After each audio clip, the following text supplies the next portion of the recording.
Got a couple stand-up dates to remind you guys about. Every Tuesday night this month of November, we will be over at the Block in the Rio Rancho Bernalillo area.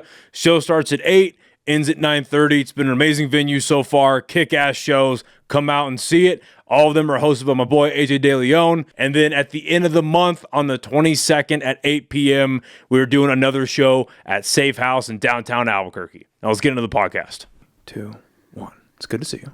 You as well. Thank you for coming. It's good to meet you. Yes, you too. Thank you so much for having me here. I'm really excited. Well, I mean, I appreciate you reaching out.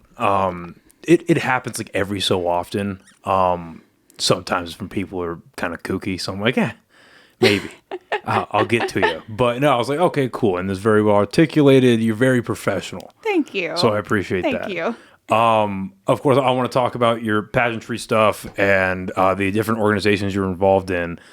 But I'll be honest, I'm very interested in your day job as a meteorologist. I can't even fucking pronounce it right. Meteorologist. Was that always the plan? It was. And I jokingly say that it wasn't my plan. It was my dad's plan. And that is because all the way back, gosh, I would have been 6 or 7 years old.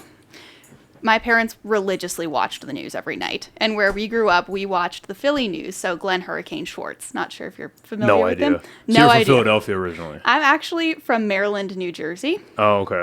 But we got the Philly station. Oh, okay. Lester Holt is my mom's favorite person in the entire world. And so we watched for him. And this was at the time when Glenn Hurricane Schwartz was like really in his peak. And my dad would jokingly get me to stand in front of the TV and pretend to be Glenn. That's funny. I'm sure there are videos or pictures of little me. I was actually not that much shorter than I am now, but I'm only 5'2". I stopped growing a while ago. But I would pretend to be Glenn, and that's what really got me interested in meteorology to begin with. It was oddly enough not the science, it was the TV portion of it. So, and I feel like there's a lot of misconceptions around meteorology. I feel like a lot of people...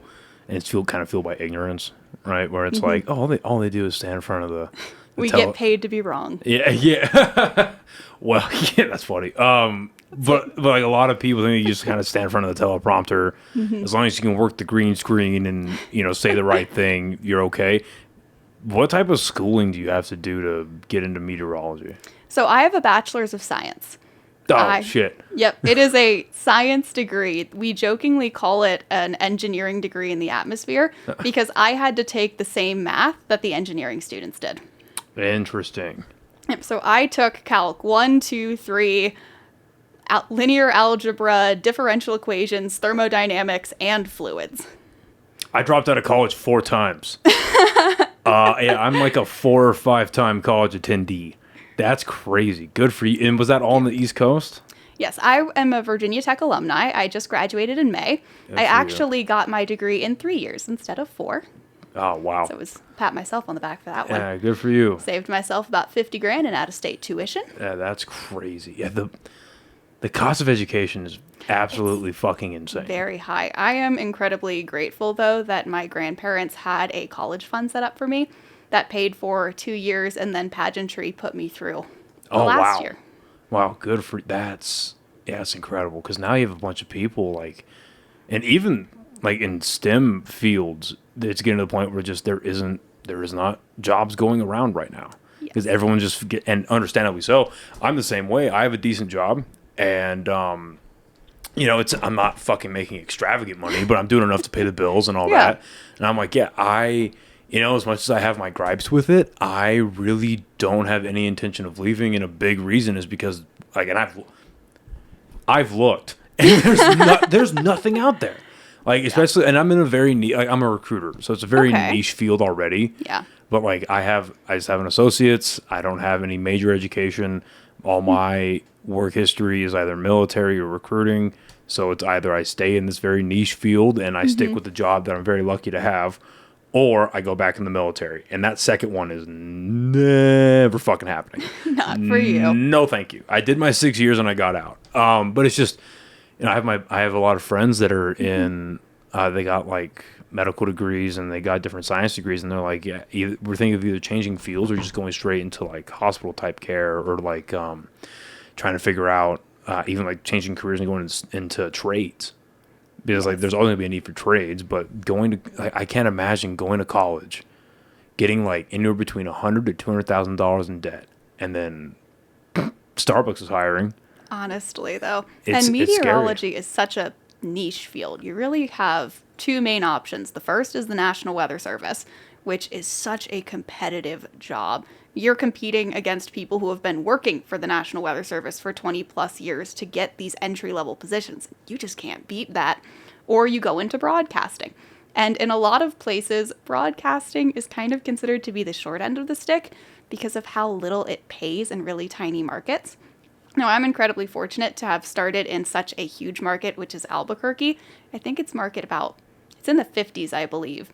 And just for reference, New York is market size number 1.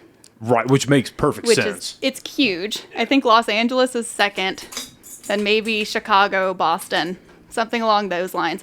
But most recent college grads don't land market sizes in the top 100.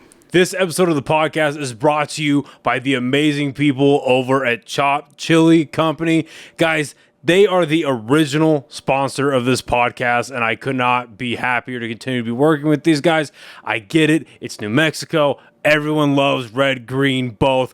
But this genuinely is my favorite brand of chili here in the state of New Mexico, and I love being able to partner up with these guys. They are absolutely phenomenal. Zane and the rest of the team at Chop Chili do an amazing job running that company, and they make an absolutely phenomenal product. And right now, they are running a very special promotional on their Instagram.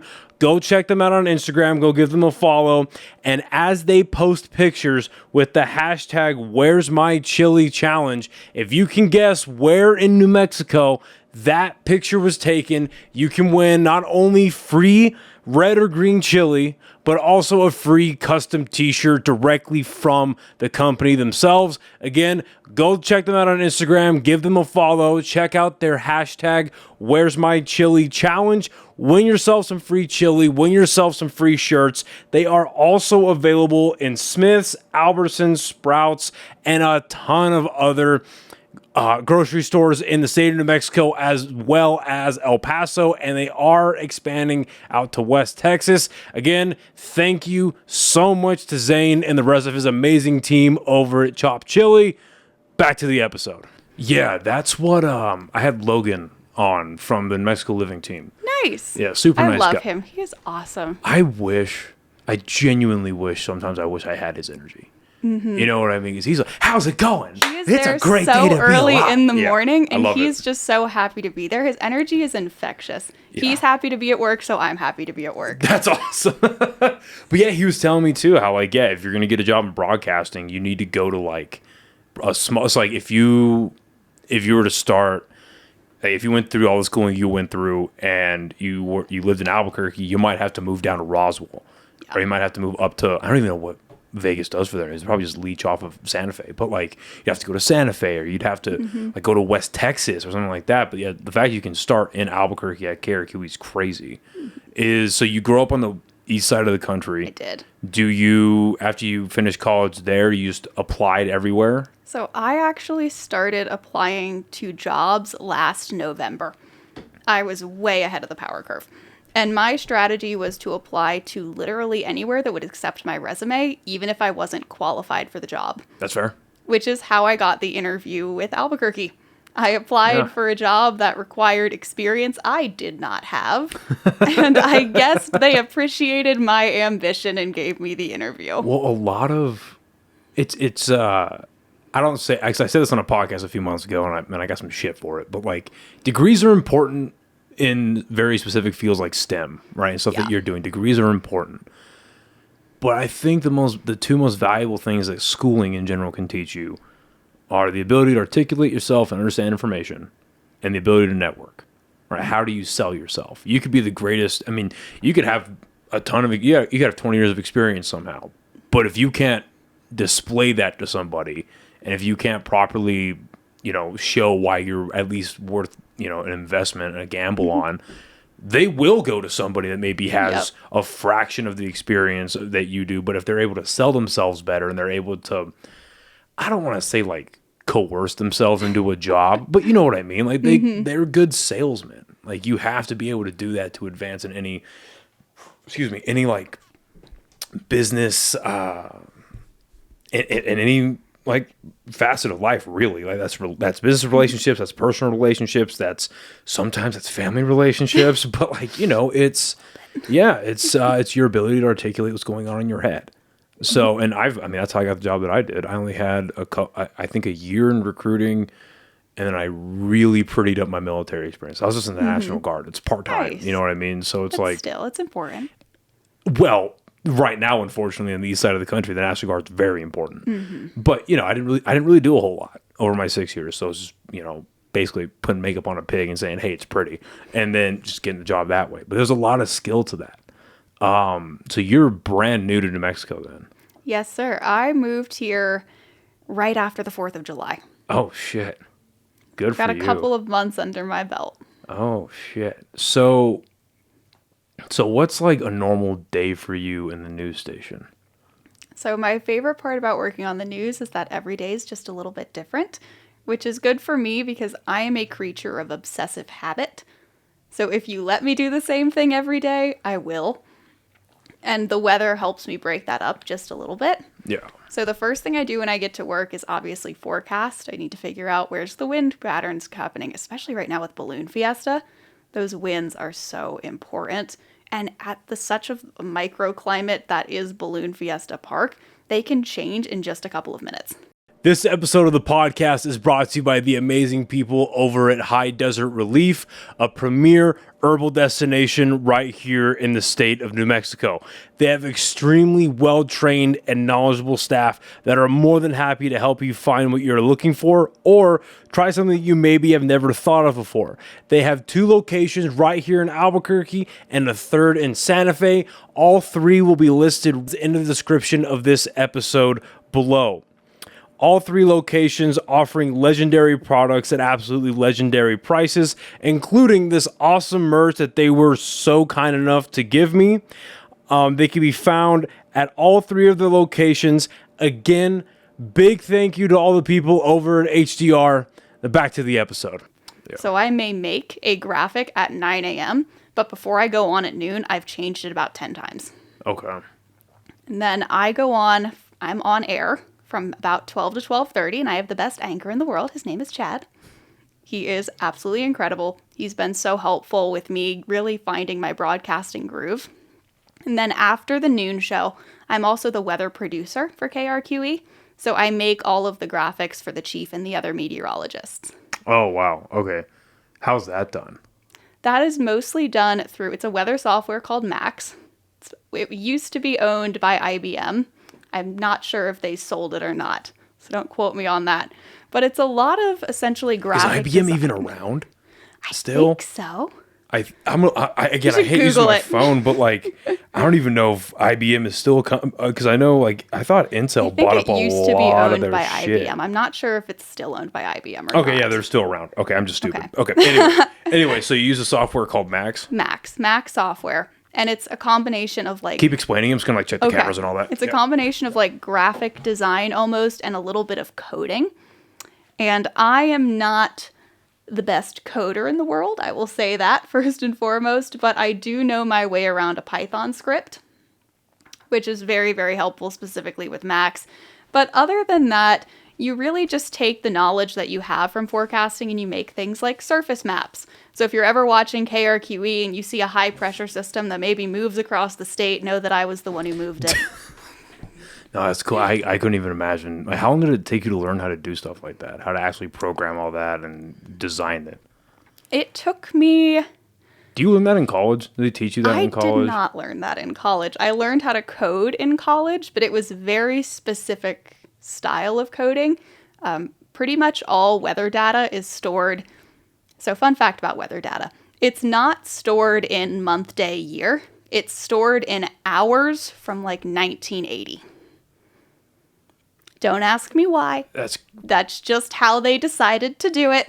Yeah, it sounds nonsensical. That's crazy. And so I spent the first month or so of a coding class that I took just learning how to extract the correct data. And then by the end of the class, I could whip out a research poster in 10 minutes if you needed me to. But when looking at like weather software specifically, what helped me out the most was my internship. I was a weather intern at WSLS Channel 10 News in Roanoke, Virginia, and I absolutely love those guys. They taught me so much, specifically my former chief meteorologist, Jeff Hanowich. He was instrumental in my onstage presence and on-camera personality. I owe so much of my current job right now to that man. He is absolutely amazing. I was going to say, like, how much, before you moved to Albuquerque, how much on-camera time did you have? How much, like, presentation experience did you have? So I did a summer internship from I think May to August. But during that internship, I never actually went on air. So the first time I went on air was here at KRQE, which is pretty crazy to think about. And I don't know if I want to go back and look at those early videos because I'm sure they're a little bit rough. Well, in all fairness, if this is your first time being in front of a camera and you have to articulate information very well, you have to explain. It's weird because the news and like kind of the newspapers are dying. It's like you have to articulate important information, but at the same time, you have to make it accessible to everybody, right? It can't be at a college level. It has to be. I remember growing up getting taught that I think the newspaper was written at like a 3rd or 4th grade reading level. So I'd imagine the news is kind of the same way. And you don't want your very first time in front of a camera to be on the news. That's great. Well, because, I mean, for one, I look at my old podcast and I'm like, holy fuck, nobody should have given me a camera ever. That's silly. And then, you know, I'm still extremely brand new to stand-up. I've only been doing it for a little over a year, but, like, even, like, sometimes, like, last night, I was at an open mic. I had to, like, remind myself to get out of my own head and perform, not just say what, granted, very awful shit I was saying, but not just say the things that I was saying, but perform it and be like, hey, you need to act like you're actually at a show. Like, you need to act like that's the only way you get the reliable data back, right? But, I mean, at least if you screw up doing stand-up, you can say fuck.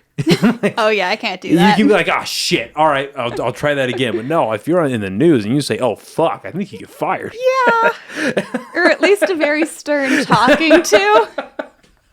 The news director calls you into his office, you know you messed up, and it's a problem. Because I had experience in front of the green screen, because that's in broadcasting, and I guess in news in general, we make demo reels. So people know what we look like on camera, at least a little bit. But the wonderful thing with demo reels is you can film them as many times as you want until they're perfect. You get one shot on the news. There is no redo. And moving to New Mexico from the East Coast, y'all have a lot of funny names for things. Go on. And so the mountains, like the Sangre de Cristo Mountains, threw me for such a loop. When I was trying to learn how to just pronounce things, I think one of the funniest flubs I had when I first started on the news that I know my dad has a clip of. Instead of saying Sangre de Cristo Mountains, I said Sacramento, but in the same verbiage as Sangre de Cristo. Rough. So I said Sacro de Mento. Ah, yeah, it's rough. On television. Yeah, it's rough. And now it's there forever. That was a couple months ago. It was a couple months ago, crazy. But there are some flubs like that, and I still can't say certain cities, like Kamado? Where? Kamado? I don't even know. I'm outing myself right now. I don't know how to say it. Yeah, I don't even know what. Quemado.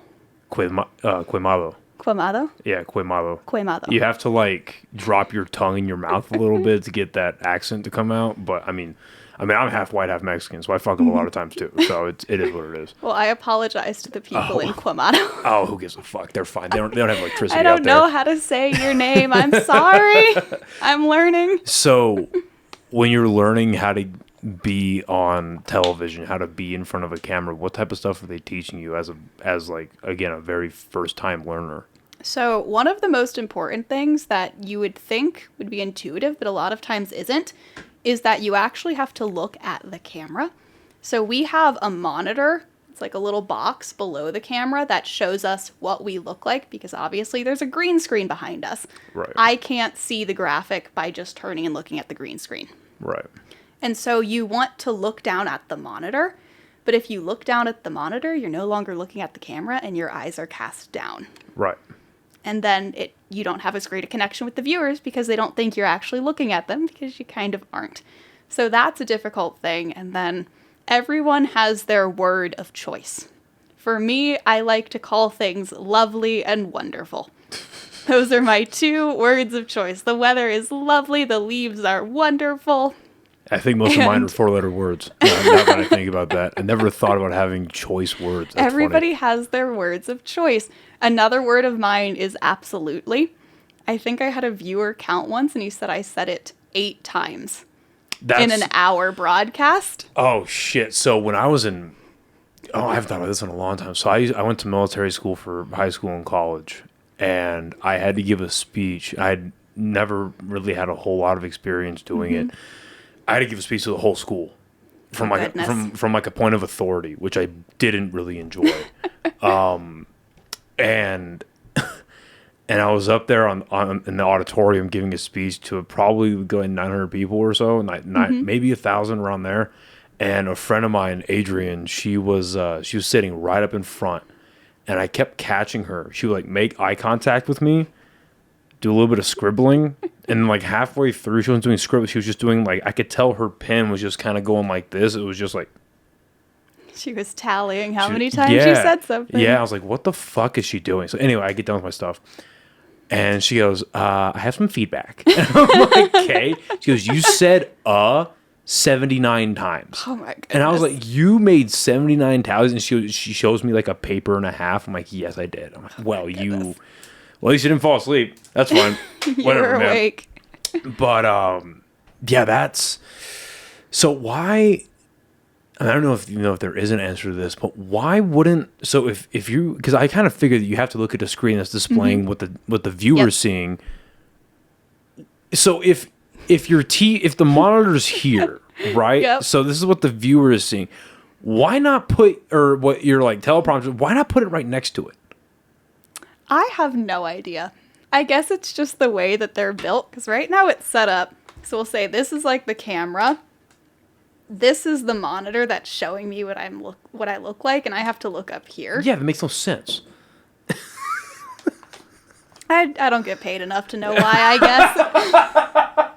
There's some tech guy who's going to watch like, yeah, I want to rewire things, asshole. That's why. Well, at least on the green screen, we have 2 monitors to the sides. So each side of the green screen has a monitor that sticks out. That's cool. Way, whenever we turn to the side to point at something, we can see. That was my next question, because like a part of mine was like, do they have to just like do it? You ever do those things when you were a kid where it was like they show you a picture and they move it away? It's like, what do you remember about it?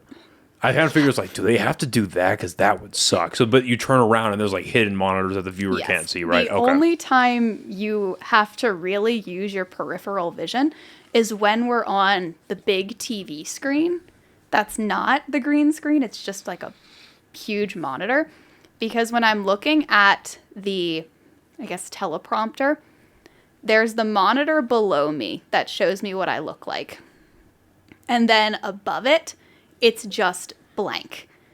And so there is nothing for me to look at because I have to look at the camera. And so it's pure peripheral vision. But they don't have those side monitors because it is just a giant TV. So when I turn to the side, my graphic is just on full display. Interesting. Okay, that makes sense. That makes a lot of sense. But it's a learned skill. Oh, for sure, I would imagine so. And then so like now, because obviously we're on a way different part of the country than what's getting affected by now almost 2 hurricanes. But are you guys following that? Do you report on that at all? 'Cause I know you're a local station, but at the same time, like, 'cause I don't watch the news at all. But I'm just completely honest with you. I told Logan the same thing. I was like, bro, thank you for having me, but I don't watch the news at all. I'm just not that guy. Do you guys, but I'd imagine if I was watching local meteorology, I was like, okay, this is good to know like what we have here, but then also like, what the fuck is going on in Florida? How's that part of the country? Are you guys doing any reporting on that right now, or is it just strictly local stuff? We do a little bit of reporting on it. In my noon show, I only have 1 first weather hit, which is a minute, and 1 main weather hit, which is 4 minutes. So I have 5 minutes of weather. I really have to prioritize what is most important to New Mexico in that 5 minutes. But if you look at the morning meteorologist, Ryan, or our chief, Grant, they have a lot more weather time than I do. So they have a lot more time to cover things like Hurricane Helene or Hurricane Milton. That makes sense. What, this is just pure opinion and pure like speculation, but aside from the obvious, like just with the schooling that you've gone through, what do you make of like what's going on down there in terms of, how long, like how long do you, let's start with an easy one, I guess. How long do you think we're going to be hearing about these storms? I think for a while, especially with how back to back they hit. I mean, Florida gets hit by hurricanes so incredibly often that it's almost laughable to them out there, where I remember I was in college and they got hit by 3 hurricanes, I believe, in 1 year. And I had friends who were from Florida and none of their families evacuated. Right. So they were like, it's a category 2. We're fine. Yeah. Everybody calm down. But they haven't had the chance to fully recover from Hurricane Helene yet. And now they're getting slammed by Hurricane Milton. And the issue with Hurricane Milton is how quickly it became category 5. And then it dropped down to a category 4. And now it's back to a category 5, a whole 48 hours before models predicted it was going to be. Okay. So it's gaining traction a lot faster than it should be. And so for people that don't really understand this, including myself, I don't read a lot about weather. So from category 1 to what's the max? So it's all wind speeds. Like, is it like category 1, 2, 3 through what? Yes, it's category 1, 2, 3, 4, 5. Oh, so There this are is like 5 max categories. Oh shit! Fuck. Okay. So a category 1 hurricane requires wind speeds of, I believe, 74 sustained winds of 74 miles per hour or greater. If it's less than 74 miles per hour, it's a tropical storm, which is how we get to category 1. I believe by category 5, we're talking sustained winds of more than 120 miles per hour. Which is really strong. Yeah, that's an issue. But the biggest threats that most of the time come from hurricanes aren't even the winds, it's the storm surge. Meaning? So storm surge are the waves that pick up on beaches. And with hurricanes like Hurricane Milton, we could be seeing 50-foot storm surge, which is waves reaching 50 feet. So again, I'm asking very basic questions because of where I'm at intellectually and also just the audience in general. What separates that? Because when you think, I guess, when people like me that aren't very engaged with this kind of stuff, when we think about giant waves like that, we think about tsunamis. Mm-hmm. So what's separating that from a tsunami? Is it just because a tsunami is an earthquake happening in the ocean and that's what's triggering it? Or like There's also a difference so obviously a tsunami is triggered by an earthquake. The wave pulls out and then it goes back in one almost just flush. Okay. Storm surge can be continuous. So it's not just one 50-foot wave of storm surge, it's several. Yeah. Fuck. Which is how you see houses in like Miami or during Hurricane Sandy in like Long Beach Island, New York. Houses like physically crumpling off of properties because those waves just constantly beating into the side of them. It's really devastating, and infrastructure just isn't built for things like that. There are things you can do to help the infrastructure. One instance would be slanting roofs.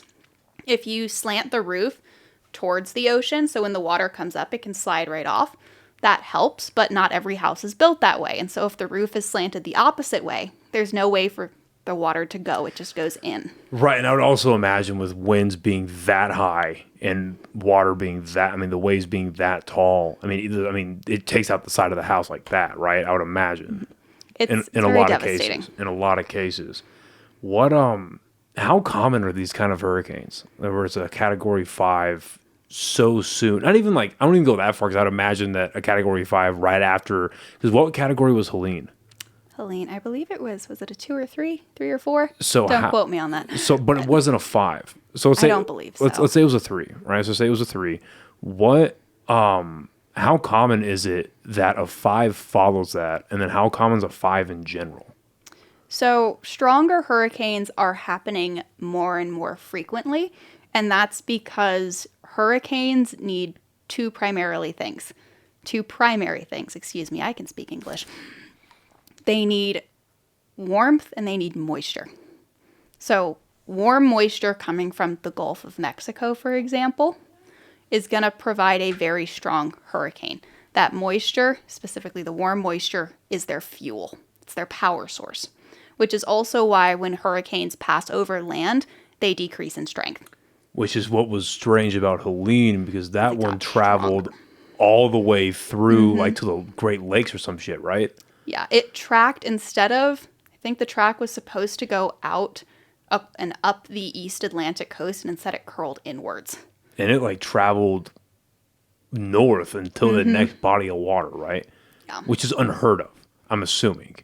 So, I mean, a little bit. I mean, sometimes you get superstorms that are just like, right. But it's rare for a hurricane to keep its strength for that long when it doesn't have access to a warm body of water. So, again, just from your personal knowledge, what do you think caused that?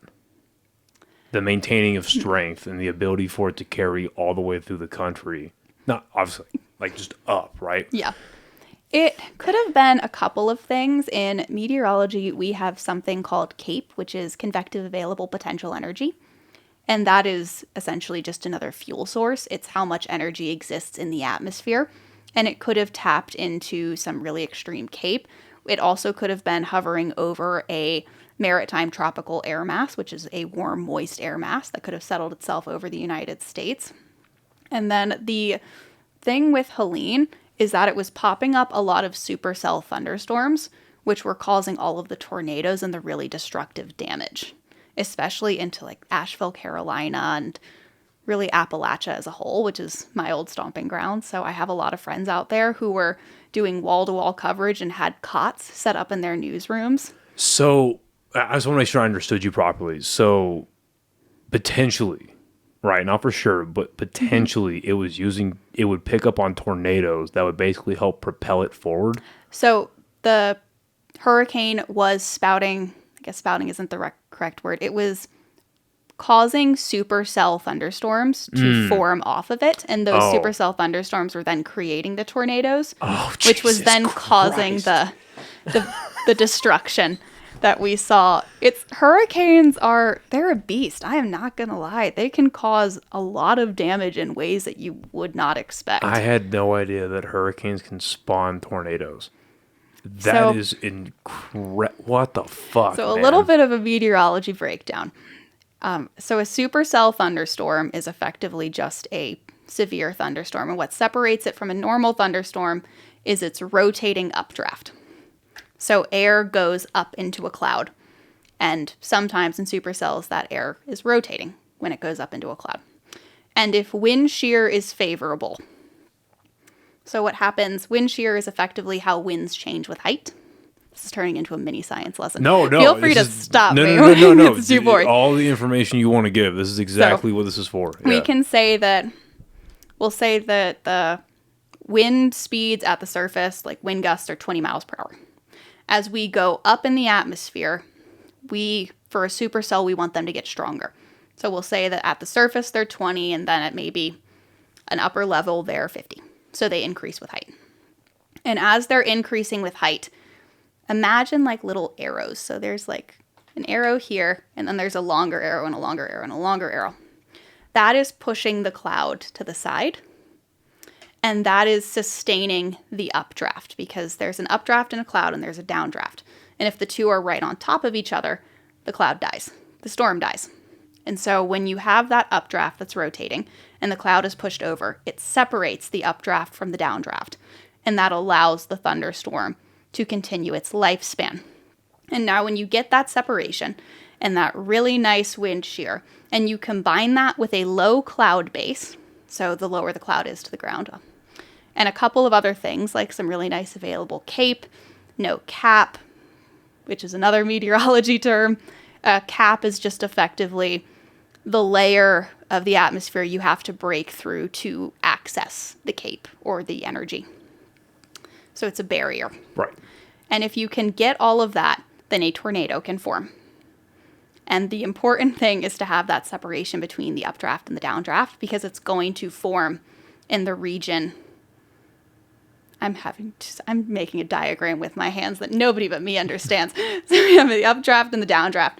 And then the tornado is going to form near those two regions, which is why it's important to have them separate so they're not just on top of each other and die. Right. No, that makes sense. It creates a literal vacuum. Yeah. And then when the tornado first forms, it's technically just a funnel cloud. And it only becomes a tornado when it physically touches the ground. Right. And tornadoes are a bit of a pain in the butt for some meteorologists because we primarily rely on radars and surface observations. And I remember I was on the evening shift for the weekend a couple of weeks ago, and there was a tornado in Klein's Corner, I believe. And I got sent a lovely video from a viewer. Just to like kind of pause you for a second, because when you hear tornado, because one of the big, there's not a lot of them, but one of the big perks of living in New Mexico is we don't really have natural disasters. Mm-hmm. We really don't. It's a perk. You know what I mean? And I don't know how real this is. As a kid, I was taught it's because we were surrounded by mountains, but we don't have earthquakes. We don't have tornadoes. We do have earthquakes. Well, like massive ones, you know what I mean? Like devastating earthquakes that, like, you know what I mean? Yeah, not the way that California has I'm interested to hear what kind of earthquakes we do have. I don't even know we did, but we don't have these like massive, like devastating type earthquakes. And then we don't get tornadoes. We're not close enough to a body of water to get hurricanes. We used to get decent snow. But so then whenever you hear like, yeah, we had a tornado in New Mexico, it's like, okay, what was the wind just real fast? So like what type of tornado was going on in Klein's Corners? Just to kind of paint a picture. Because there's a lot of New Mexicans who are going to hear you say, oh yeah, okay, we got a fucking tornado. Sure. But like what can you describe like what happened and what you got sent to? Yeah, absolutely. So a couple of weeks ago, we were in the midst of severe thunderstorms. Right. Don't know if everyone remembers, we had all those severe thunderstorm warnings. We had the wind advisories, flood advisories, whole 9 yards. I was so happy, by the way. Like, I've become a big fan of rain leaving the military because being caught in the rain fucking sucks. But, you know, and this is a very selfish thought, and I tell it to my friends, like, yeah, it's kind of selfish, but same. They all agree. It's like, you know what? Sometimes I hate my fucking job, but I pay the rent, I have a vehicle, and whenever there's rain, I'm like, all right, that's why I go to work. That's why I haven't quit. Amongst the other things, like food's pretty important, but it's like I can sit in my room when it's pouring rain outside. The walls are going to cave in on me. They're sealed up decently, and I can just crack a book open, get a little stoned, and just enjoy my night. You know what I mean? So, and listening to the pitter patter, it's like nice. a white noise machine. It's beautiful. So me and my roommate that you met earlier, we had to run up to Colorado this past weekend.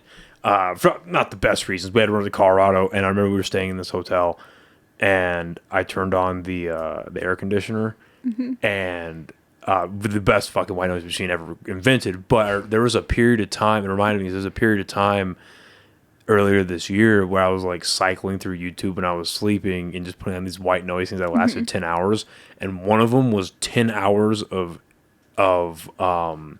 hotel air conditioner.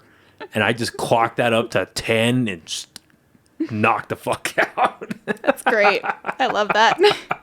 It's better than orca noises, I think. Orca noises? Because I don't like the orca noises. Exactly. I have no idea how people go to sleep hearing like, I don't understand that. You know what I mean? I just lost half the viewership right there by fucking screeching into a microphone, which is crazy. But anyway, so we had the massive thunderstorms, pretty bad wind. So then was it a real tornado or was it like a... It was later confirmed to be a tornado. But when I got sent the video from a viewer, I didn't know if it was a tornado or not because there was a hill blocking the ground. So I could not see if it was physically touching the ground or not. And I had a bunch of producers asking, is it a tornado? Is it a funnel cloud? I was trying to remember the term, but funnel cloud is what you hear a lot. Mm-hmm. And funnel cloud is that spiraling cloud that comes off from the main cloud base, but it doesn't touch the ground. Right. And so another fun fact about tornadoes is we rank them based on how much destruction they cause. Right. And so this tornado that was in Klein's Corner was ranked an EF undetermined because it didn't cause any destruction, which is incredibly good. We don't necessarily want it to cause destruction, but then we don't know how strong it was. Right. We just know that it happened, and as a meteorologist, I think it's cool, especially when no one gets hurt. I feel that it's safe for me to go, wow, that was awesome. Yeah. I feel a bit of a jerk when people get hurt or something, and I'm like, it was a really cool weather event. Ooh. I mean, you can walk and chew gum at the same time. You can acknowledge something is dope, and then also acknowledge the devastation it can cause. Yeah. I mean, that's the easiest way I could apply that in my own personal life, just guns. I love guns. I love shooting guns. I don't own enough because I'm broke, but they are a fun time with the homies. But also, they can cause some pretty devastating things. Yeah. You can walk and chew gum at the same time. You know what I mean? So, kind of just to sidetrack off. So, are there any in the limited time that you've been here in New Mexico? I don't know if you would have an answer to this, but like, is there any indications of like we could be getting like, because you hear about tornadoes every now and again, but they're not really that big here. Are there any indications to like weather change or whatever it is that, you know, we could potentially see some minor level but real tornadoes in New Mexico? Is that a thing? Yeah, so there is, at least when I was at Virginia Tech, we were given almost a tornado checklist of criteria that we had to meet, or criteria that is most favorable for a tornado. The reason we don't see a whole lot in New Mexico is because, one, tornadoes need moisture.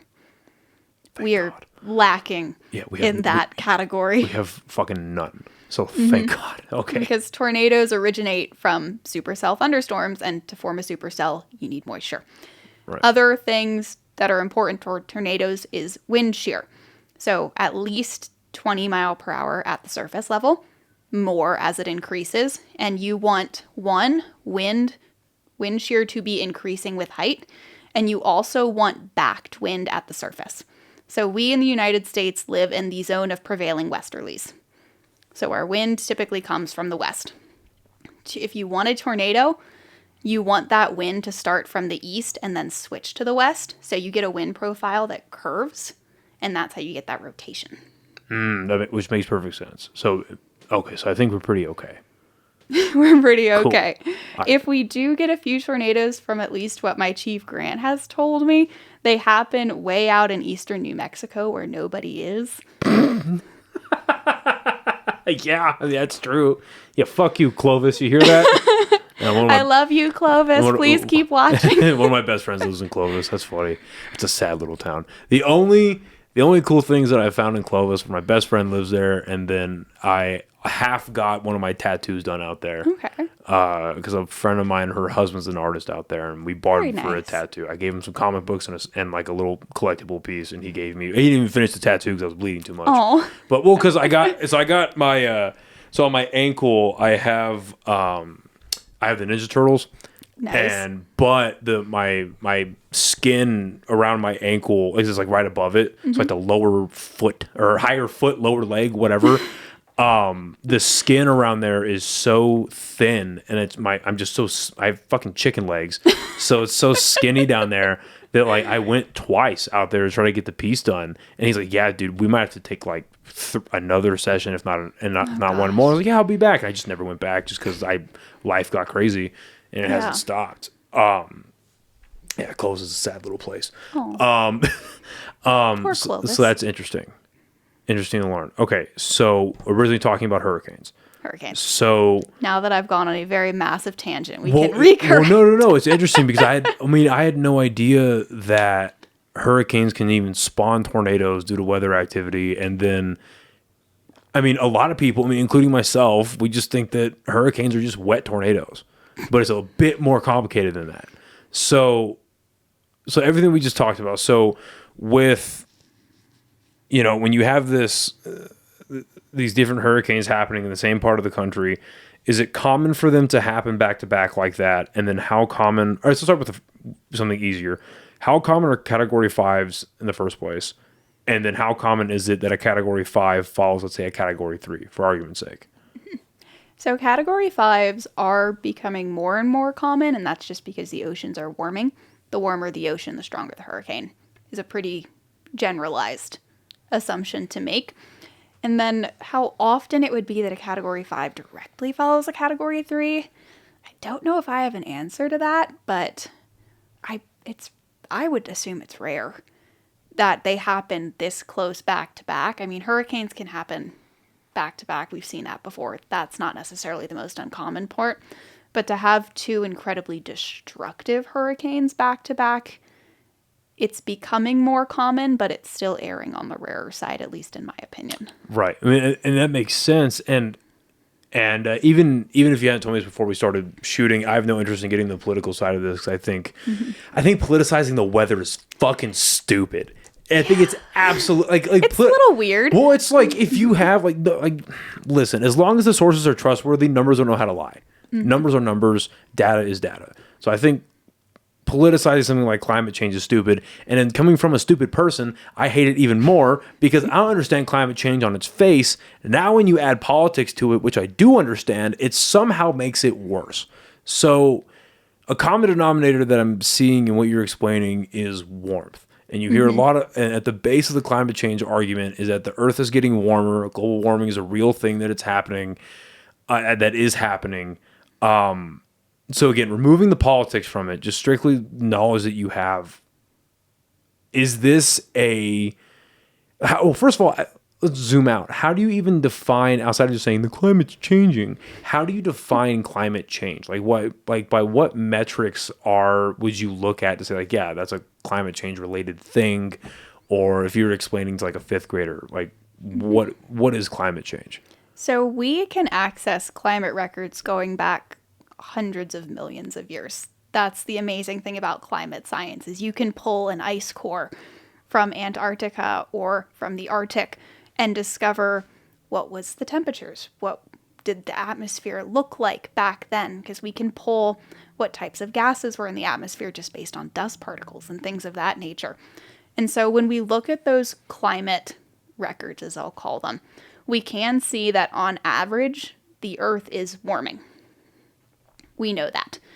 And we also know that we are long overdue for our next ice age. So we should be cooling off, but instead we're warming up. And because of that warmth, we see the Gulf of Mexico and the Atlantic Ocean, which are warmer bodies of water, keeping their warmth longer and getting warmer sooner. And that's leading to hurricane season becoming more elongated and also hurricanes becoming a little bit stronger. Right.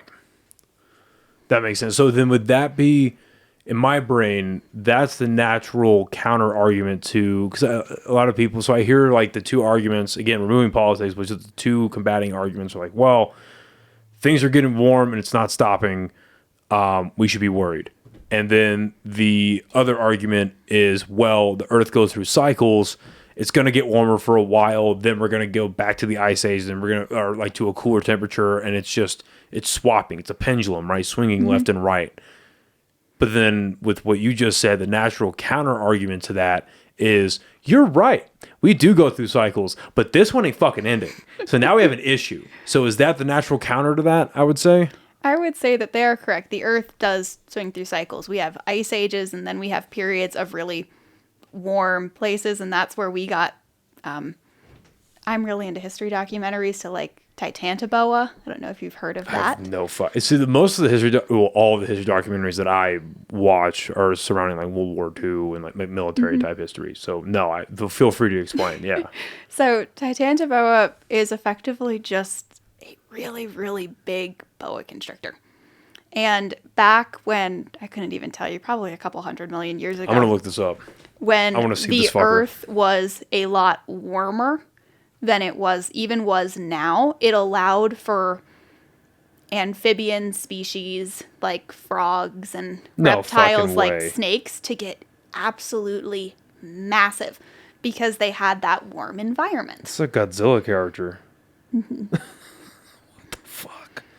And so continue. Yep. So the Earth does pendulum swing. In our ice ages, we had the woolly mammoths and the saber-toothed tigers. In the warm stages, we had Titanoboa. If you want to know what I do in my free time, it's watch documentaries on things like this. That's fucking... No, that's dope.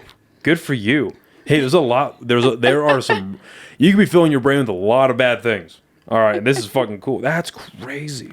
So the Earth does swing, but right now we should be heading towards, at least scientists believe, most scientists believe we should be heading towards another ice age.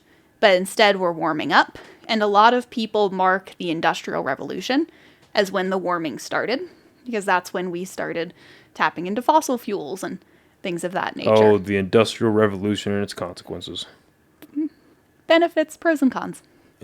That was a reference to the Unabomber. That's what I fill my brain with.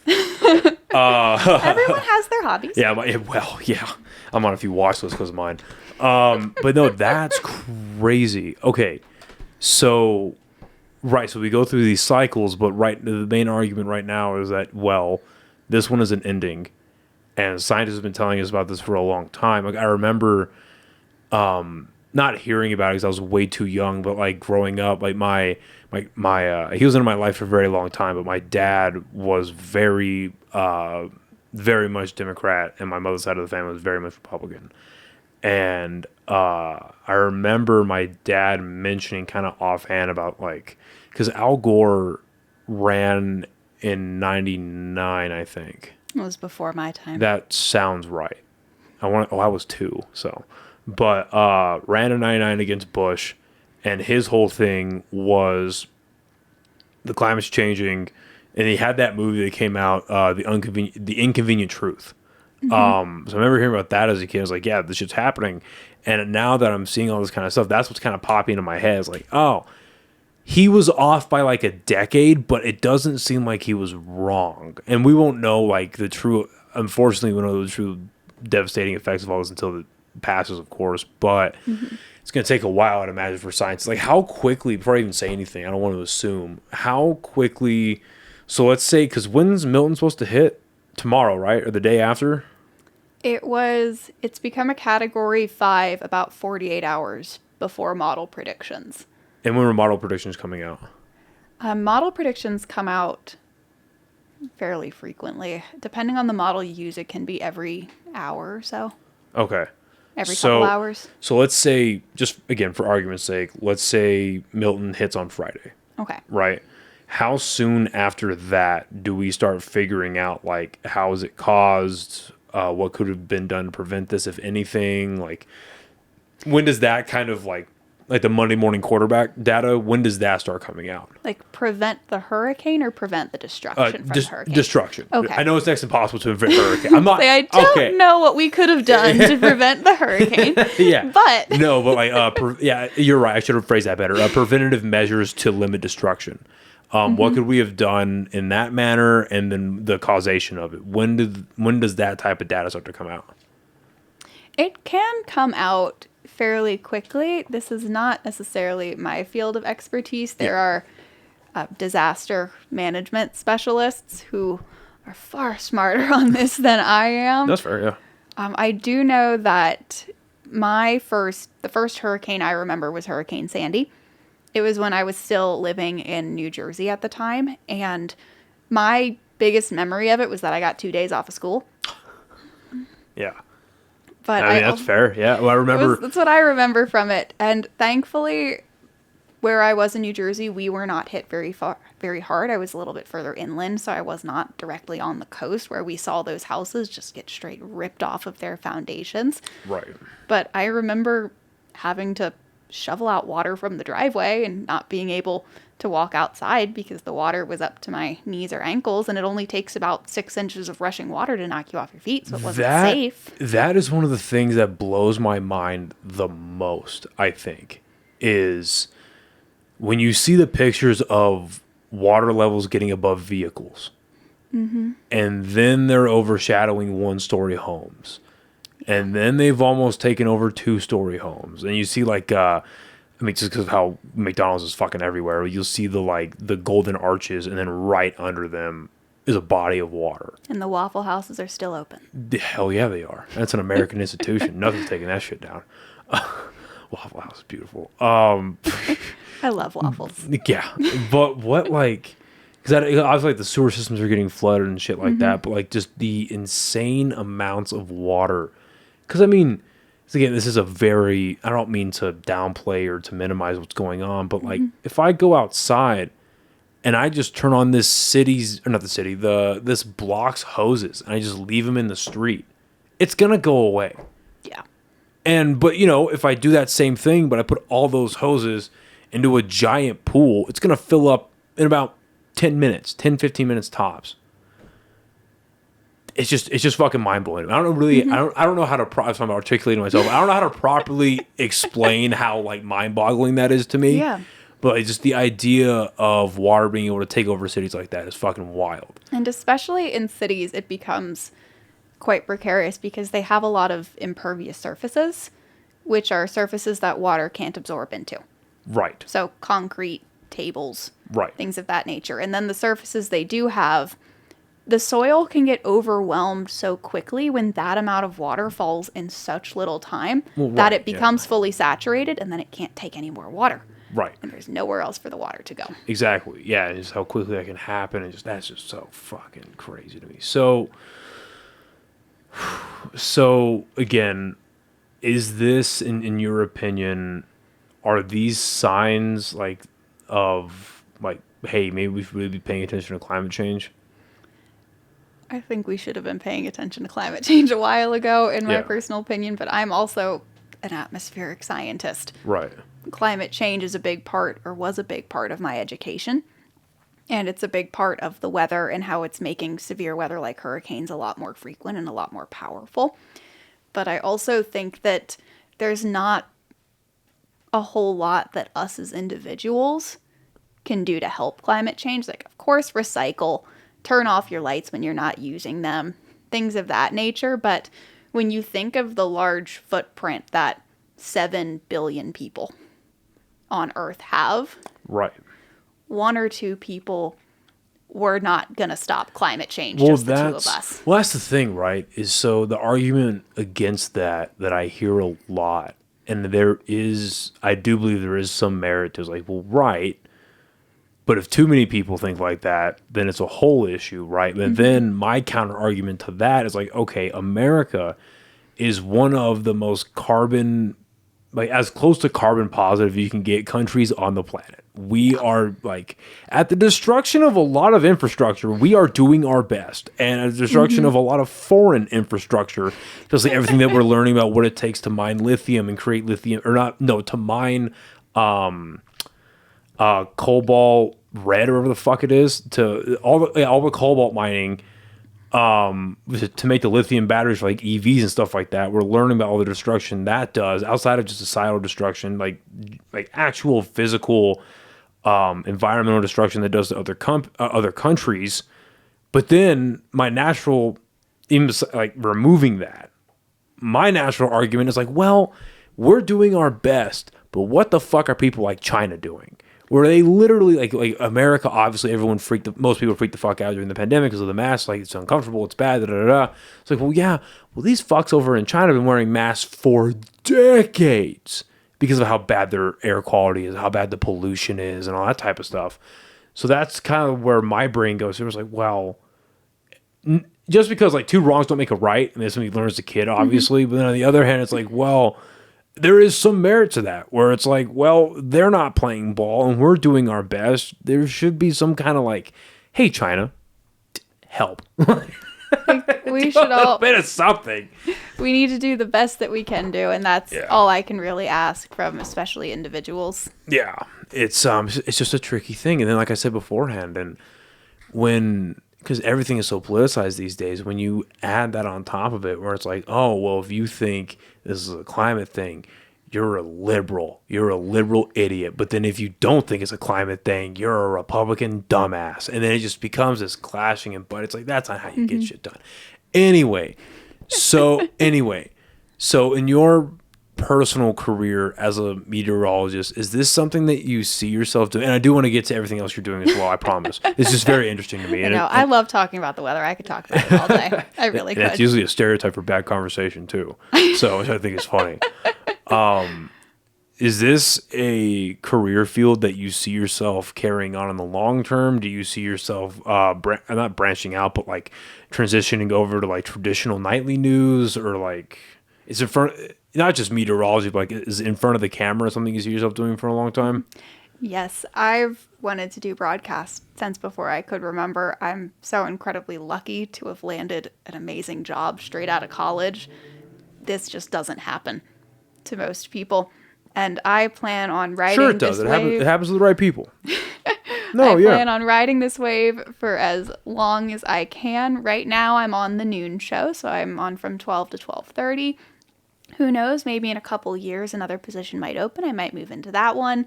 But right now, I'm just enjoying being in Albuquerque. I'm enjoying being on the news. I walk into work every day, and I just tell myself I love my job. I'm just so thankful to have it.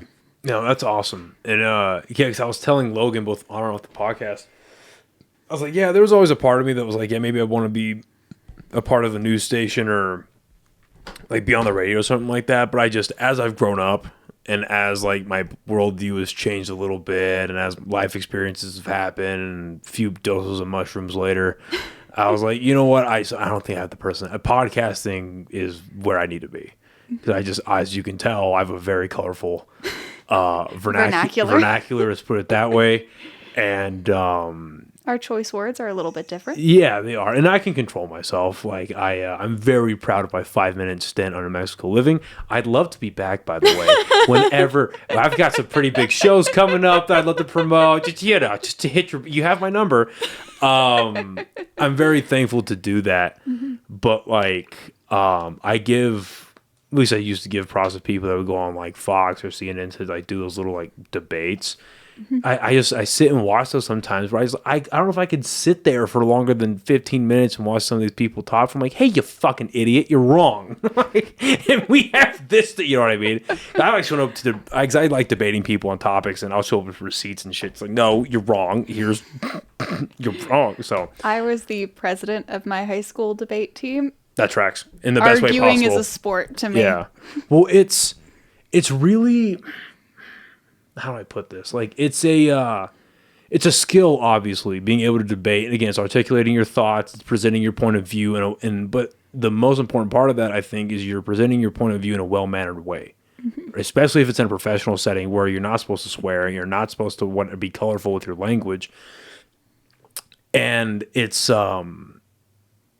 and I think anyone who's been in a relationship can relate to this. I mean, when you're in an argument with your partner or with your boyfriend, I fucking hate that word. When you're in an argument with your boyfriend, or your girlfriend, your husband, your wife, whatever, sometimes it can boil down to a battle of who's going to yell first. And if you yell first, you probably lost, right? Because if you're right, you kind of just sit in the pocket. It's one of my favorite Bill Burr bits is where he's talking about he's in an argument, you sit in the pocket, you bob, you weave, you duck, you dodge, and she's going to throw everything at you. But if you're right, just stay in the pocket of being right.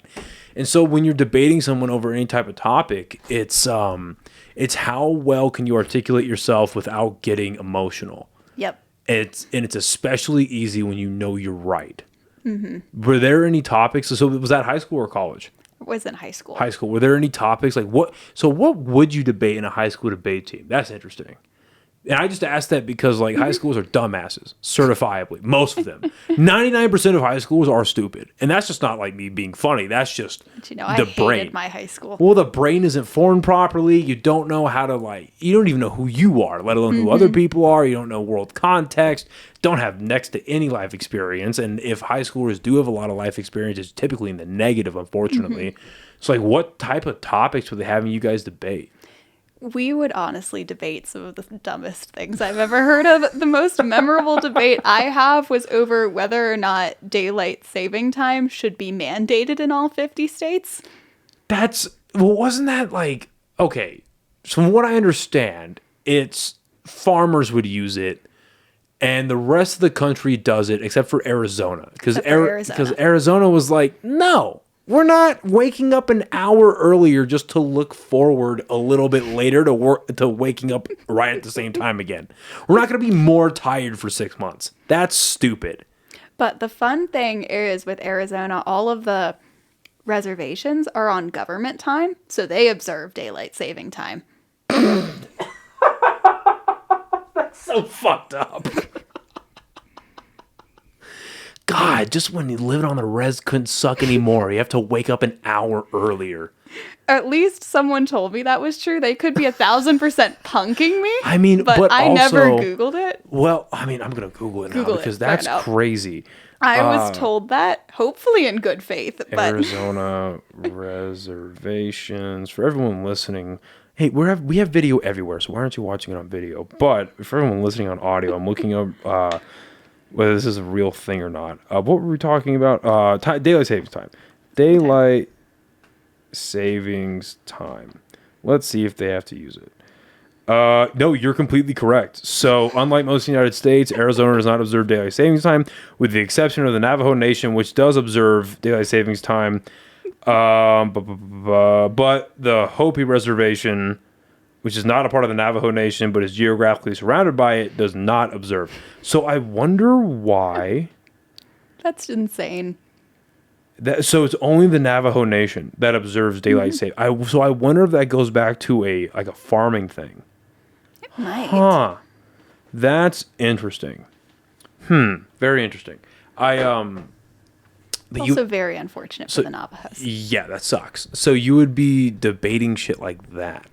Those are the things we would debate. And I don't know how much of that was regulated by the debate teacher or in topics of if she didn't want us to actually get into political topics because we're high schoolers and we were all kind of stupid. And yeah, exactly. Well, it's like how much that, high schoolers, with the exception of like the top of the class that actually has memory retention and has the ability to actually learn contextually and be like, oh, I'm not just going to read one book about it and take it as gospel. Yeah. I'm going to read about it and then critically think, because you don't really learn to critically think in a real way until you hit college or until you just go out and get life experience. You're like, hey, why am I being treated like this? Or it was a lot more likely that you would just spout off your parents' opinion because you didn't have your own yet. Exactly. I was just going to say that. That's a big part of it, especially with families that are hyper political. That are like, no, this is what it is. This is how you're going to feel about it, and this is that. So,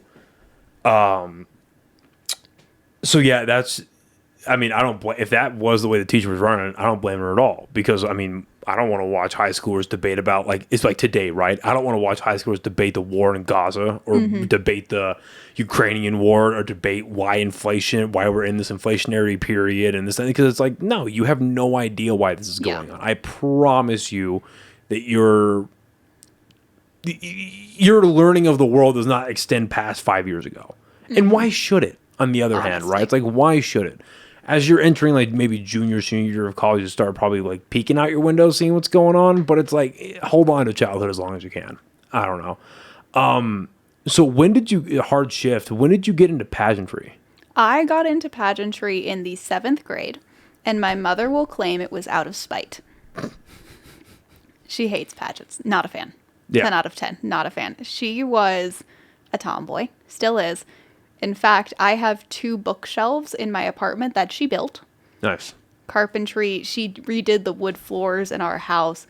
If you need a painting hung or something fixed, she's the woman to do it. She's amazing. I love my mother. I mean, I could put a nail in the wall too, but I can't really build a bookshelf tonight. So she can build a bookshelf. She will be useful in the apocalypse. That's awesome. No, good Zombie for her. apocalypse, she's the first person on my team. No, yeah, that's what's up. But she does not like makeup. She doesn't like doing hair. Not a fan of wearing dresses. And I have been the girliest of girly girls since I was little. And my mother would say that her grandmother, my great-grandmother, was rolling over in her grave laughing because she called it that she was going to have a girly girl. So I started pageants in the 7th grade because my best friend was doing one and I wanted to put on a pretty dress and walk around stage. And so I did. And I got 4th runner-up, which is 5th place, out of about 30 girls. So I thought I was hot stuff. Yeah. And then my ego was further inflated when at my next pageant, I won. And then I thought I was really hot stuff. And that has then sprung a multi-year lot of money, but I've won a lot of money in return, scholarship money to be specific, journey of just pageantry. I've been Miss New Jersey twice. I've held How many titles have I held? I think I've held about 7 titles, not counting this one. That's awesome. No, that's cool. I don't even know if there were like scholarships involved. That's awesome. And I could imagine how much money goes into it. I did one very small, very local physique show like 2 or 3 years ago. And the amount of, not even the food, but just the money with registering and having to like, I had to like buy my coach a ticket, which was bullshit, and then paying, like, they didn't even drug test us. It was a natural show. They didn't drug test us, they polygraphed us, which was so the worst. So funny. Yeah, it's so stupid. Like, and it's the worst $50 I've ever spent in my life was paying them for that, because they literally sat me down, strapped me up, and they're like, "You on drugs?" No.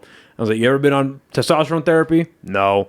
And like, "You ever been on diuretics?" No. "All right, have a good day." And I was like, all right. Like, what the fuck? All right.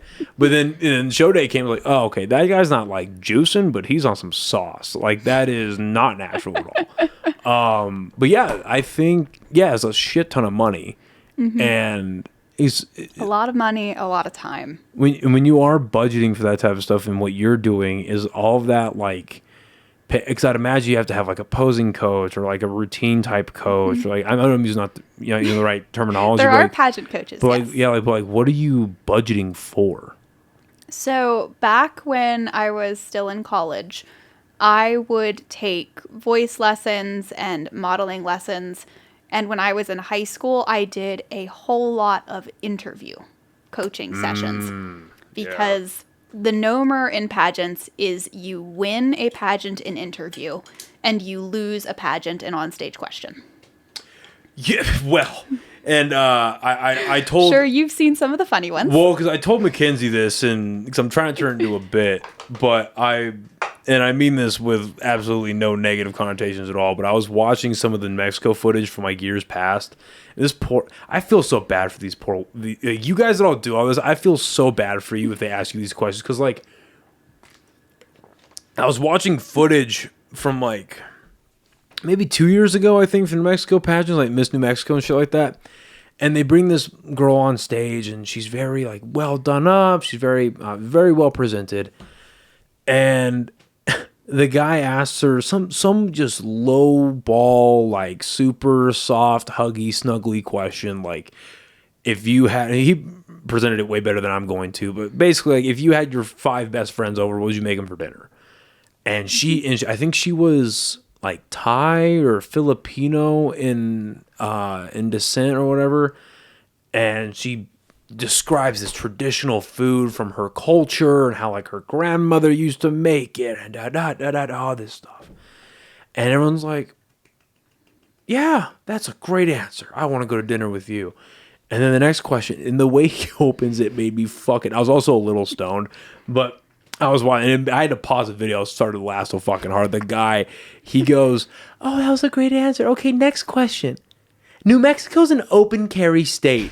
And this poor girl, like, the veneer just absolutely drops, right? And that drops, like, you could see it crack, because she's like, and then she asked the question, like open carry, like, what the fuck? And then he asked her, like, what she would do to stop gun violence. Yeah.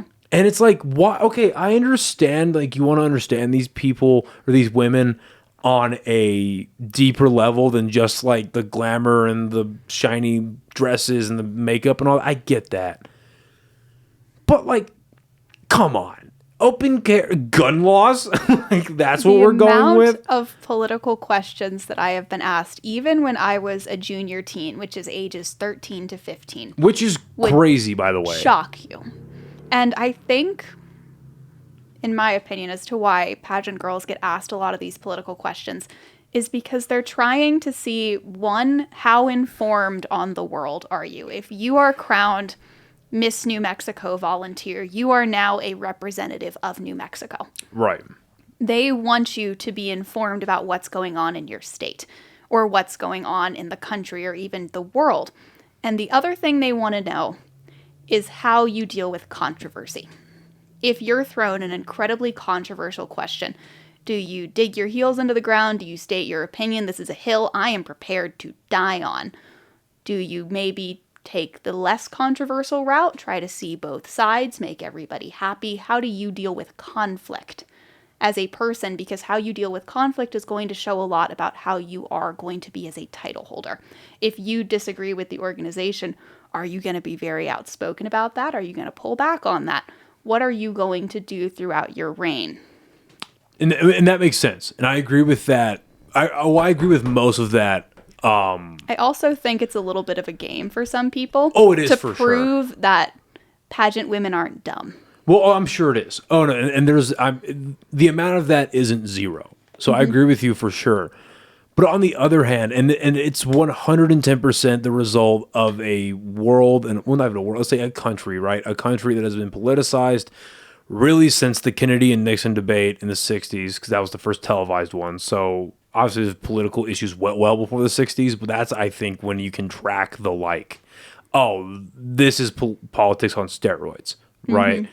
So as that's ramping up, getting worse and worse and worse, especially over the last 20 years, I mean, where I disagree with that type of logic is I understand what you're saying, and you're probably right about all of it, but just on a principle, the idea that you can't because there's a difference between having beliefs on a topic or an idea or a proposition or whatever. There's that, right? Having a belief system on that. But then there's morals and ethics. You know what I mean? There's also that. And I think you should be, a part of having a strong character is being married to your morals and ethics. Draw that line in the sand. It's no, I'm not cool with this. I'm not cool with that. Whatever it is, right? And there should be some left and right lens where you can change on those. But generally speaking, you should have a good ethical and moral compass as a functioning human being in a civilized society, right? We're losing the understanding of those definitions day by day, but generally speaking, you should have that. But on the other hand, if you have okay, here's an easy one because there's a pretty good consensus on it now. The Iraq War or the War on Terror.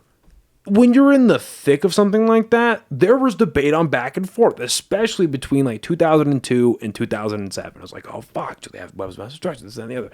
But now that we have data on all of it, there is no shame in saying like Tucker Carlson's a great example. He's been so outspoken about saying, yeah, I campaigned on behalf of this administration and then how this was a good thing. And now he's no, we got data that shows a lot of that was below the hooey. Let's put it that way. So the idea that someone can't change their stance on things as they learn data that is accurate is absolutely correct.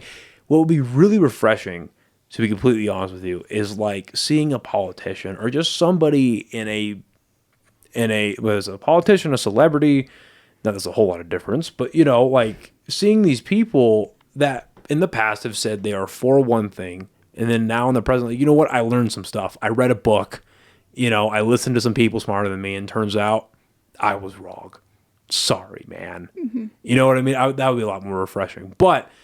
And because of everything that I just explained, I like your point about, because I never thought about that. I like your point about what are you doing when you deal with conflict? What do you do when you're put into a controversial situation in your face? I like that a lot. Because being a public figure, you're going to run into that. But on the other hand, I don't know if that's the time and place for it. You know what I mean? I guess it's just something. Since I've been dealing with political questions since the 7th grade, I never really did a hard stop to go, why are they asking me political questions? It's just always been something I've dealt with. And a lot of with pageantry is they're looking for their ideal title holder. And when you look at an ideal title holder, you want someone who's educated, well-informed, intelligent. You want the brains and you want the beauty. Right. And a really easy way to gauge the brain part of it, because there's different types of intelligence. I'm a very scientific person. I think about things analytically. And then there's other types of intelligence. There are people who I compete with who are a lot more artsy and they look at things a lot differently. I'm not saying I'm any smarter than them because I have a degree in science and they have a degree in art. We are both equally intelligent. And a great way to gauge those levels of intelligence are, how do you handle political events? How do you handle current events? What are your thoughts and opinions on things going around the world? I might back things up with scientific notation and they back things up with philosophy. Right. They're two different completely ways of thinking. Yes, I agree with that. Well, but there are also some instances where data will beat thinking every single fucking time. There is that. I'm a scientist. I'm not going to disagree with you. Well, there is that. But just because it's like, here, how would I compare that? Okay, it's like, okay, so generally speaking, women are a lot better at caretaking than men are. Mm-hmm. And generally speaking, men tend to have better leadership qualities and like critical, like high pressure moments, need to make a situational decision right now. Men tend to lead in that realm as well. Yes. It does not mean one is better or worse than the Absolutely. other. It just feeds into one another. We're just different. Exactly. We're just different. And I think that's a good way to look at what you just said. As well. Like, it doesn't mean one's better than the other. It's just in different areas of life, one is going to apply a whole lot better than another. Like, I forget who said it, but a really good thing that I heard was like, yeah, like if I had a kid, I don't know that I would drop my kid off at a nursery ran by dudes. I just don't know if I'm going to. I don't know if I'm going to. I would much prefer a nursery ran by women that have a strong track record of dealing with emotions very well, dealing with children very well. It's like in the DNA of a woman to care for children. Mm-hmm. That is just a part of the makeup. And people can attribute that, whether it's nature versus nurture, whether it's God, whatever it is you believe in, it's in there. And I see that. Like, I know women in my life that do not want kids, but you put a baby in front of them, they become a mother. I don't want kids, but you put a baby in front of... there was a baby. Like, we had to go visit some people up in Colorado, and one of my best friends, he just had a kid, and I was like, oh, dude, your daughter's adorable, da-da-da-da. But I was like forming my words to never open the window of him or his wife saying, you want to hold the baby? Because the answer is fucking no. I always want to hold the baby. I love kids so much. My point exactly. I'm terrified. I am terrified that I will get that kid and just freak out and drop it. And guess what? I'm not going to just put myself in that situation. It's just also not in my, I don't have like, maybe it's just a maturity thing or it's just a personality thing. I don't have the like, not that I don't care about kids, but I don't have the like over like, I love that baby. I want to have, I don't like baby fever. I don't think will ever be a thing for me. You know what I mean? So, I cannot relate. My friends make fun of me so much. Yeah. If we're at a restaurant and there's a baby at the table next to me, I'll spend an hour waving at it. But that's not a bad thing. That's a good thing. That is a part of being a woman that should be nurtured. You know what I mean? And again, that's just something that's ingrained. Kind of going on a rabbit hole here, but it's ingrained in your DNA. Yeah. And it's not a bad thing. I love kids and that's so what, much. Well, and that's what. And as a dude, like I don't want a kid, but if I was a dude that wanted a kid, that's what I would want. You know, I don't want to have a kid with somebody that didn't fucking, or even like maybe wanted a kid, but turns out their personality sucks for it. It's like, fuck, you treat my kid like shit. I'm not going to pick it up, but you should. No, I'm just kidding. I will always hold the baby. Always. But yeah, no, it's that is an interesting perspective though about how does this person deal? Does it make sense?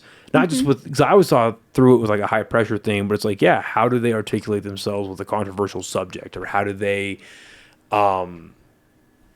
Obviously, I don't think it'd ever win you a pageant, but I wonder, like, if you got asked, or just not the proverbial you, right? Just generally, if a pageant person got asked about something that they didn't know about, I would love to see them, like, not word salad, because that turns into something stupid. I've won but a like, pageant with the answer of, I don't know. Yeah, so do you remember how you articulated that answer? What was the subject? So the subject was on...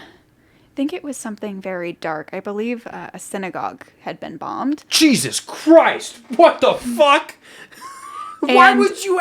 How old are you at this point? I was 16 or 17. Fuck you. That's so stupid. What? All right. What year was this, by the way? Is that a curiosity? This would have been 2020, 2021.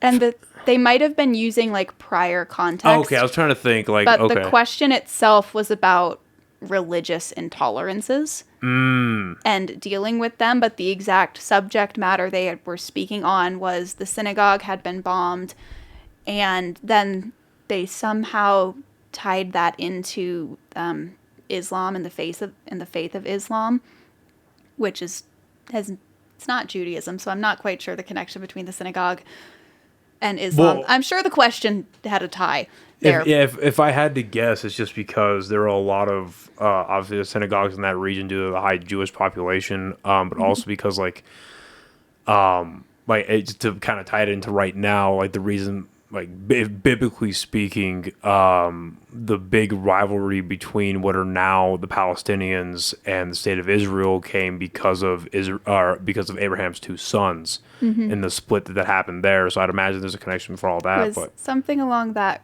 lines, and they were asking me specifically what I would have told to law or policy makers to prevent religious hate like that from happening in the future. And my answer was, I'm not incredibly informed on that exact circumstance and that exact instance, but I think that love is a universal language, and that if we can all love each other just a little bit more and be a little bit more accepting of each other's beliefs, then we can have a peaceful future. That is like a 2-hour answer. But at the base, when I was asked about a political topic or a current event that I wasn't informed about, there's no shame. At least I personally don't think that there's any shame in saying I don't know. And especially if it's going on in the world right now, if that answer that you gave is on tape, you gave the right one. Because one way or another just sets you on fire. Mm-hmm. That is such a loaded question. That's the perfect answer. Yes. Unless you know the deep history, at least going back to 1947, of those two warring. Oh my God, that's just all. Okay. If you don't mind me asking, how old are you now? I'm 21. Very well spoken. Thank you. I think I was certifiably retarded at a 21-year-old. So good for you. That's fucking. If you would have asked 16 or 17-year-old Noah that question as I peered up from my comic book, I would have just given you a middle finger and gone right back to reading. That's crazy. Well, the funnier thing was that question was immediately followed by, "It's raining music notes. What grows on the trees?" They high? My answer was passion. That's wow, that's even a higher answer. That is someone smoking pot asking someone on mushrooms that question. What the fuck? So I've been lobbed some really weird questions. One of my favorites is, there's a box in the middle of the room. What's in it? Hopefully a sofa. Fair. Oh, I like that answer. I might borrow that one. What did you answer with? A cat. You can't get the cat out of the box, huh? Jesus Christ. If you're not a cat person, you can shake it. I don't know. That's crazy. But you can get lobbed some really interesting questions. That is so fucking silly. Oh, my word. Anyway, so I don't want, like I said beforehand, I don't want to mess up the names, but the two organizations you're a part of, the social outreach program. You Are Not Your Circumstance. And you are, yes. Okay, so it's one organization.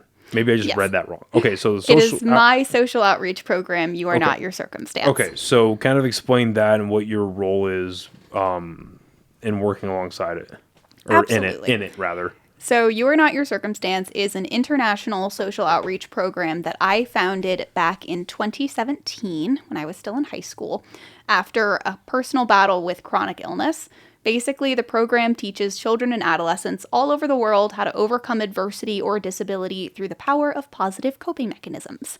And that has been my sales pitch, so now I can go back to speaking in a normal tone of voice. I was going to say, that was real elevator pitch, so what do you really do?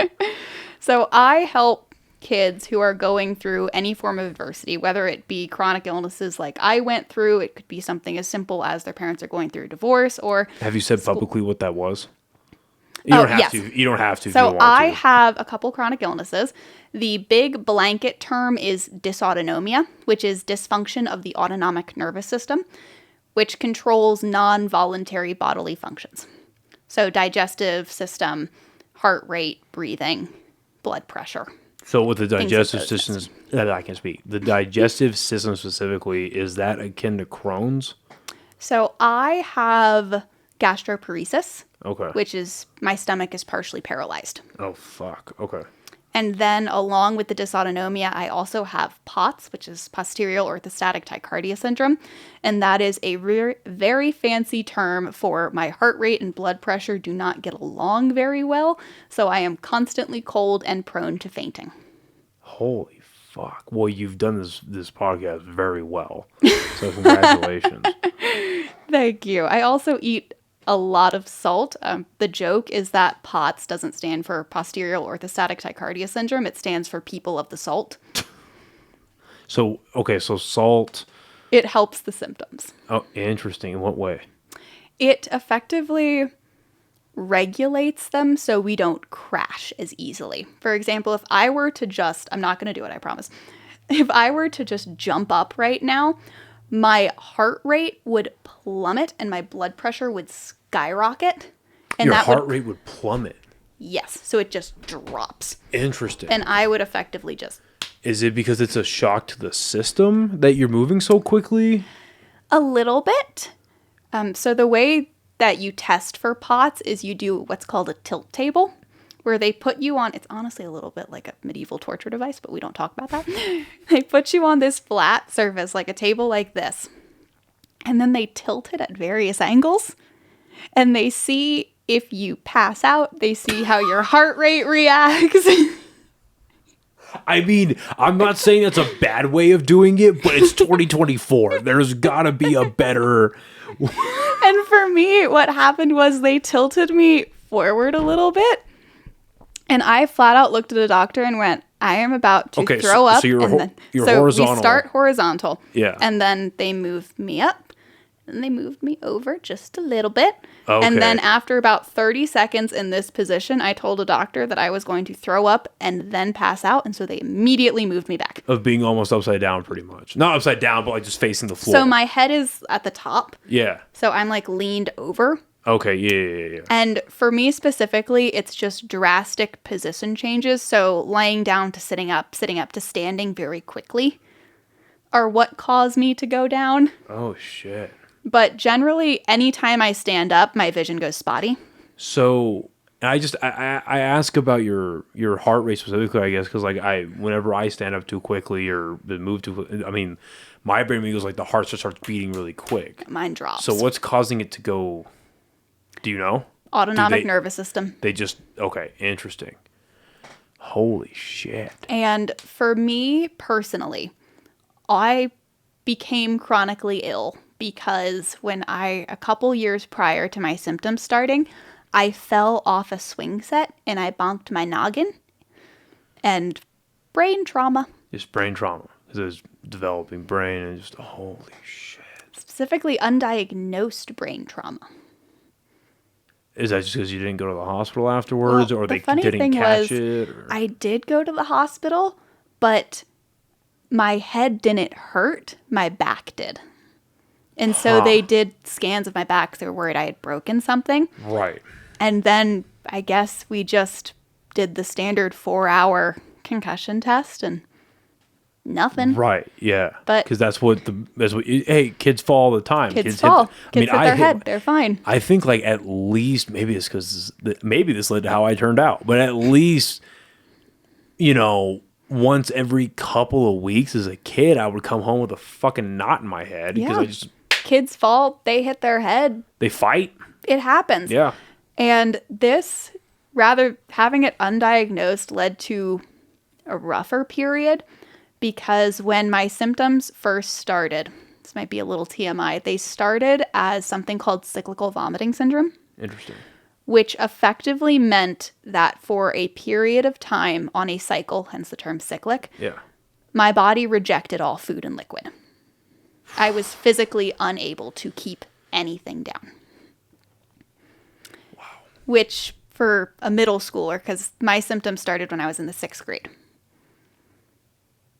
It's tough for a middle schooler. And I went to a doctor who was not the best doctor, and he convinced himself that everything going on, I was making up.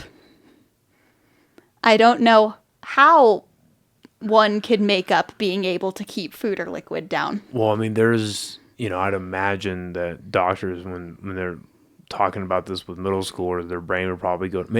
I hope they don't go this way because I'm saying this as a uneducated individual. But it was either like maybe there's something wrong, maybe that's a thing, or it's kids getting bullied so they're anorexic, or kids getting bullied or not anorexic, bulimic. Because bulimic's where you're puking, right? Yeah. So they're bulimic, or they're getting bullied so much that they are anorexic and they're refusing to eat. Mm-hmm. And so he was convinced that what it was a horrible fucking all wow. in my head. And that went on for a couple of years. So I got progressively worse and worse and worse over the span of several years because I wasn't getting the treatment that I needed because I had been misdiagnosed. And my mom and I had a very not nice name for that doctor. Oh, I'm sure. We called him Dr. Demented.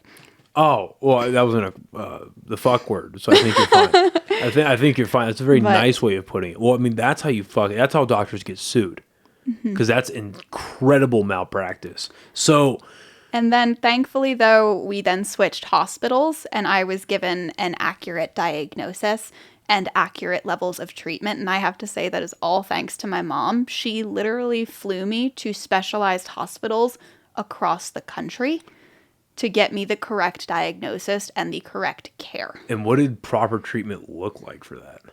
So for me, it was first managing the quote unquote triggers, and it was getting medication to manage those triggers. And that took a lot of trial and error because for me, my triggers were hormone related. Oh, and you're going through, and you're in and middle school? going through puberty. You're going through fucking puberty. Because I didn't want to ask because it is a bit, invasive questioning. But I mean, I'd imagine that you aren't able to get the proper nutrients. That's going to start fucking up the beginnings of your cycle, right? Yeah. Fuck, dude. It was a mess and a half if I've ever seen one. And there was a period of time when the doctors were concerned I wasn't going to make it because I had lost about 30 pounds in the span of a month. And what did you, if you mind me asking, what did you start with? So would you start at, like, weight-wise before you lost I started at about 115 pounds. Dude. And I'm a petite person. So I'm 5'2". Right now I weigh about 115, 120. But when I was in the heat of it, I was less than 90 pounds. It was closer to 80 pounds. That's scary. And so I was skin and bones. Because from what I understand about that, and I had a friend of mine, I didn't know her until much after she had a real bad bout with eating disorders and anorexia. I remember seeing the pictures, and she's a very well off now and semi-famous powerlifter. But I mean, you start getting to low body weight levels like that. You start experiencing. I mean, you can, in severe cases, experience like organ failure and just the brain damage, and you're just not getting nutrients. The engine's shutting down. And the biggest thing that I now teach to other children with You Are Not Your Circumstance that I discovered through this was the second I allowed my mental health to go down the tank with my physical health, it became a vicious positive feedback loop of my mental health got worse because I couldn't go to school. I couldn't see my friends. Negative feedback loop. A positive feedback loop because it reinforces. Oh, reinforcing. Right. You're right. You are correct. Yes. And it sounds weird, but yeah, no. The logic follows. No, that makes perfect sense. Because it reinforces. And when I was in the 6th grade and I ended up having to be taken out of school because I was so sick. And I missed out on most of my 6th and 7th grade year. I went back for a little bit of 8th grade. And then I missed out on most of my freshman and sophomore years of high school because I was so sick. And by the time I got back to school, COVID happened. So I had a rough few years of just being viciously sick. And when the doctors are telling you that you're faking it and you know you aren't, and then when they start telling you that you might not be living for very much longer, that's really scary if you don't for mind, a kid to hear. When you're in the heat of all this, how are you getting nutrients? So I had a feeding tube and IVs. Okay, I was going to ask, was it like fluid-based? Like that way? Fluid-based, things like that. And then the very cruel irony of all of it was because it was cyclical, there was a cycle to it. So I would be unable to keep anything down for 15 to 25 days, and then I'd have like 3 days of just golden. I can eat, and then we're right back to where we started. Did they ever explain to you what was causing that? It was all hormones. So it all hormone, but anything like besides that? Were there any other answers?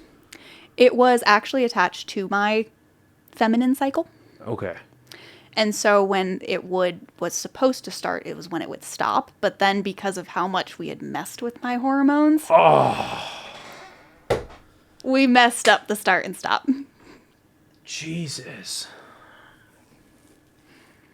So. If you don't mind me asking, were you experiencing a cycle during all of this? No. Fuck me. Oy vey. It was rough. Yeah. Mm-hmm. So when did you start finally noticing that these symptoms are subsiding? They didn't start to get back to the point where I could like live a normal life again, if you will, until my junior year of high school. And so that's 2018, 19? I graduated in 2021. So that's like 2019. 19, 20-ish. Okay. Yeah. And so was it 2019? Outside of just like, hey, I'm not puking and I'm not feeling like absolute shit all the time, were you like, was like, so whenever, because I've never experienced like a feeding tube, obviously, but like, so as you're getting nutrients that way and you're getting fuel that way, did you notice like your body was starting to absorb that better? Like you're putting on weight, but gradually? I started to gain a little bit of weight. This was also around the time when we had gotten the dysautonomia diagnosis. So I started eating foods with a lot more salt and a lot more fat, because previously we had put me on a low-fat diet to see if that would help with the stomach issues. It was actually a little bit counterintuitive. No, I was going to say, if you want to go down a rabbit hole of documentaries, look up about how corrupt the sugar industry was in the... Because I believe the company's name was Monsanto, and it happened in like the 40s or the 50s. And basically, do you know about this? A little bit. Yes, basically, for everyone else that doesn't know about this, basically what happened, the long story short of it, is... these guys that are running this company, they paid off a bunch of scientists to say in these high-end, at the time, these high-end scientific articles that would eventually become magazines, but these all these articles they were writing in these scientific papers that the food, I think it was before the FDA, like as the FDA was forming, but this is what they were forming all of their nutritional basis on. They paid off a bunch of scientists to write shit about the fat in foods and say that sugar's good for you, fat is bad, fat makes you fat. And yes, if you eat a lot of fatty foods that are poor fat and made with horrible oils like canola oil and vegetable oil, yeah, you're going to get fat. But sugar's going to do that just as bad, if not worse. So they paid off a bunch of scientists to write these horrible things about fat and say, yeah, sugar's actually good for you. And then... obviously now we know a whole lot different. Like you have these crazy things like the carnivore diet, like that saves people's lives. Like people, do you know who Jordan Peterson is and his daughter? I do. Yeah, so Jordan Peterson had a horrible autoimmune disease that wrecked his body. His daughter Michaela had the same exact thing. They both hop on. I think Michaela does a little bit more with like fruits and no carbs, but like more. She can actually introduce fruit into her diet. But for the longest time, she couldn't introduce fruit into her diet. I believe Jordan Peterson is still on a water, meat, and salt diet permanently because of he has to with minimal fat because of what his disease was doing to him. It's scary, and there's still a lot of that. I mean, there's doctors today that are so up there because at the end of the day, doctors are humans. They're just like scientists, just like politicians and actors and everybody. They're just humans. There's amazing plumbers. And there's horrible plumbers. And just like doctors, if you've experienced, there are amazing doctors that saved your life effectively. Saved your life. Absolutely. But there are some shitbags out there that have no idea what the fuck they're talking about. Or I think, which is worse, they know what they're talking about, but they go against it so they can make more money. which is absolutely like counterintuitive to everything that medicine is supposed to be standing for, like against the oath of practice. That's what it's called, right? Like the oath of practice, something like that for medical officials. Oath to do no harm. Yeah, do no harm. Right, exactly. So you start putting on weight. You're introducing more salt into your diet. You're introducing more fat into your diet. And so at what point did you get to where you're like, I don't need a whole lot of IVs? Were you able to completely get rid of the feeding tube as well? Like all of that? Yes, And okay. I did. I'll say that the biggest switch that happened to me was somewhere around the 7th or 8th grade. I kind of gave up a little bit in my treatment because I was being told it was all in my head. And when you're told it's all in your head enough times, you start to believe it. Especially, I mean, who could blame you at that age? Adults get sucked into that, let alone, so at 8th grade, you're 13?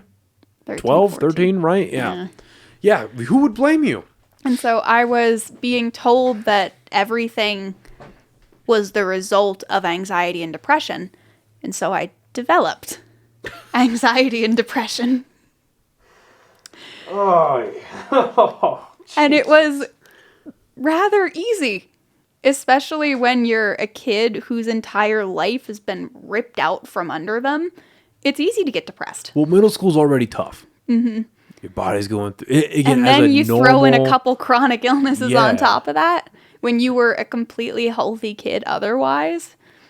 It really sucked. Yeah. I'm not going to lie. And I sometimes get a little bit of flack from people because when I go out and I talk to children who are dealing with chronic illnesses or other adversity, I don't shy away from telling them that it sucks. It was hard. Life is not all sunshine and rainbows. It wasn't for me and it isn't for a lot of people. Well, it's the method of delivery.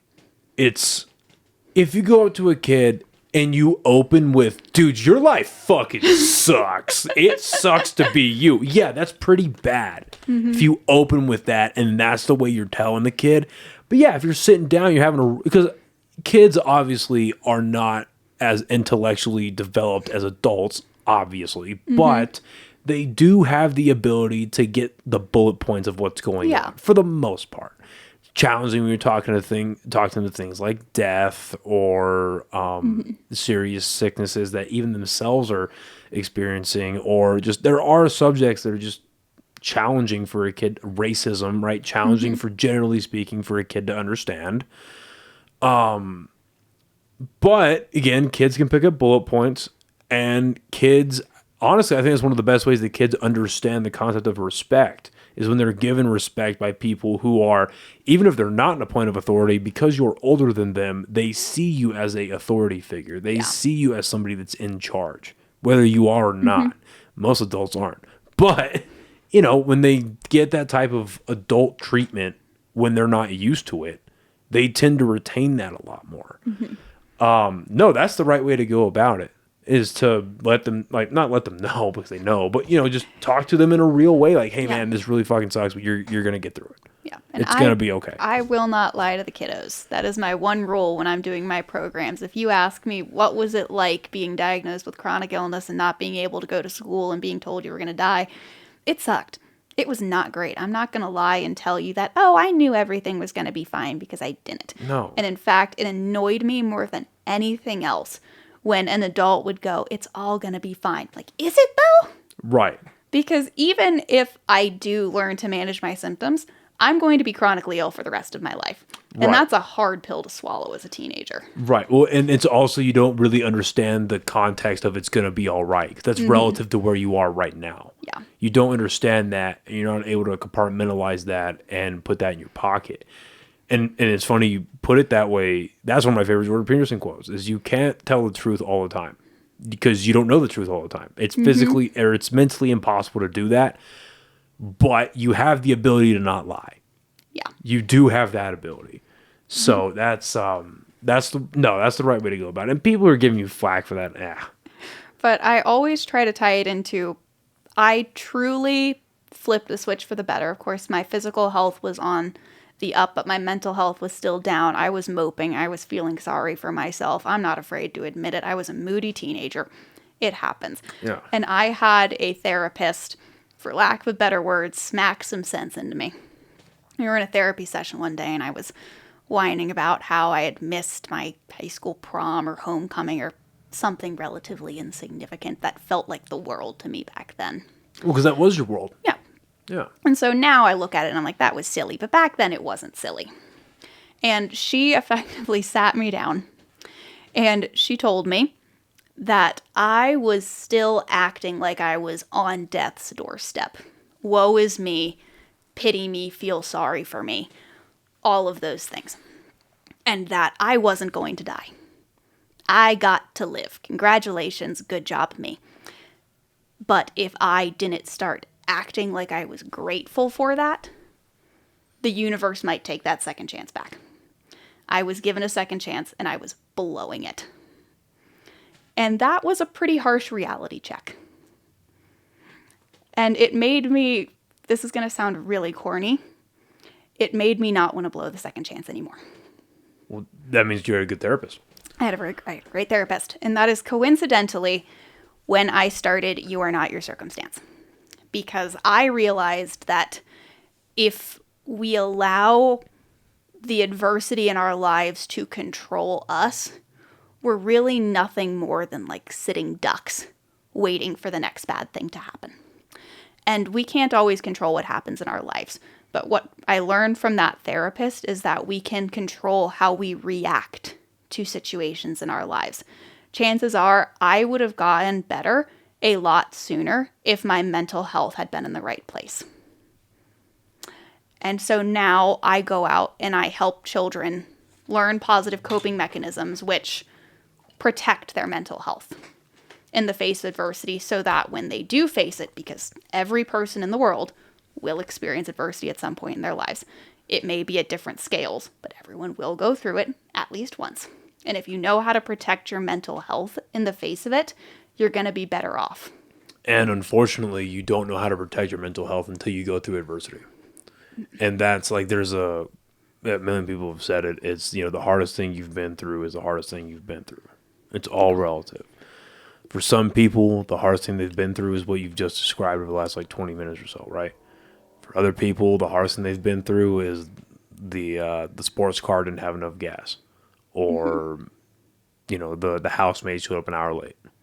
It's all relative, but I think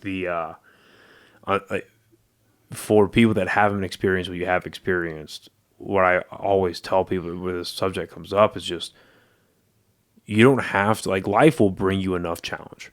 You don't have to go seek it out, but you should. You should put yourself, like, go work, especially if you're young, go work a shitty job for a summer. Seriously, go work a shitty job. I think everyone should be going to the gym as much as they can, but I've been slacking for the last like month or so. Yeah. But, you know, you should put yourself through physical adversity as much as you can. Put yourself through mental adversity. Learn things that you don't know about. Critically think about things. Learn about horrible subjects that are going on around the world. The more you put yourself through in any aspect of life, the typically, like, learn what your limit is and then dial it back 15 degrees. Just keep doing that, because when things come, hopefully not as extreme as you've experienced, but if that does happen, you have a protected mental health enough to can deal with that. And the kind of kick in the ass that you got from your therapist, I mean, there are adults that still need that. I mean, case in point, I'm not going to name any names, but the reason we went up to Colorado was one of my best friends, as a mutual of Joey's downstairs, his father's dying of cancer. Oh my goodness. And his father was a huge father figure to the rest of us. And by the time this episode comes out, he would have already passed away. Oh, I'm so sorry. It's cancer, right? But so we're sitting. I remember we're standing in the hospital room, and his dad, one of his buddies, comes in to visit, and his buddy's talking to him, and he's trying to hold his shit together, but he's actively losing it. And one of the things he told my buddy's dad is, he goes, "Yeah, you know, I was trying to get this guy up here, but you know how he is. He's back on the sauce. You know how he is when he starts drinking again. And he's starting to say stupid shit about, like, you know, I don't really know if I want to keep going or not, and da da da." And I told him, like, "Hey, man, well, not gonna say his name, but is over here in this situation, because my buddy's dad, I think he's like 63, would be pushing it. It's too young. And yeah, 63 would be pushing it, and he's got very violent pancreatic cancer. So he's telling the story. He's like, yeah, you're over here dying, and the friend he's talking about is a bit older, but it's like, you can put down the booze. Yeah. You can't put down cancer. You can put down the booze. So, that's not something to joke around with. That's something to play around. If you're really feeling that way, let's go get you help. But if you're just being a mopey little bitch, you should probably figure this out. So it's putting that kind of stuff, like adults well into their life need that perspective change. So obviously what you went through, very horrible. Right. And unfortunately, as you described, chronic illness is going to be a part of your life.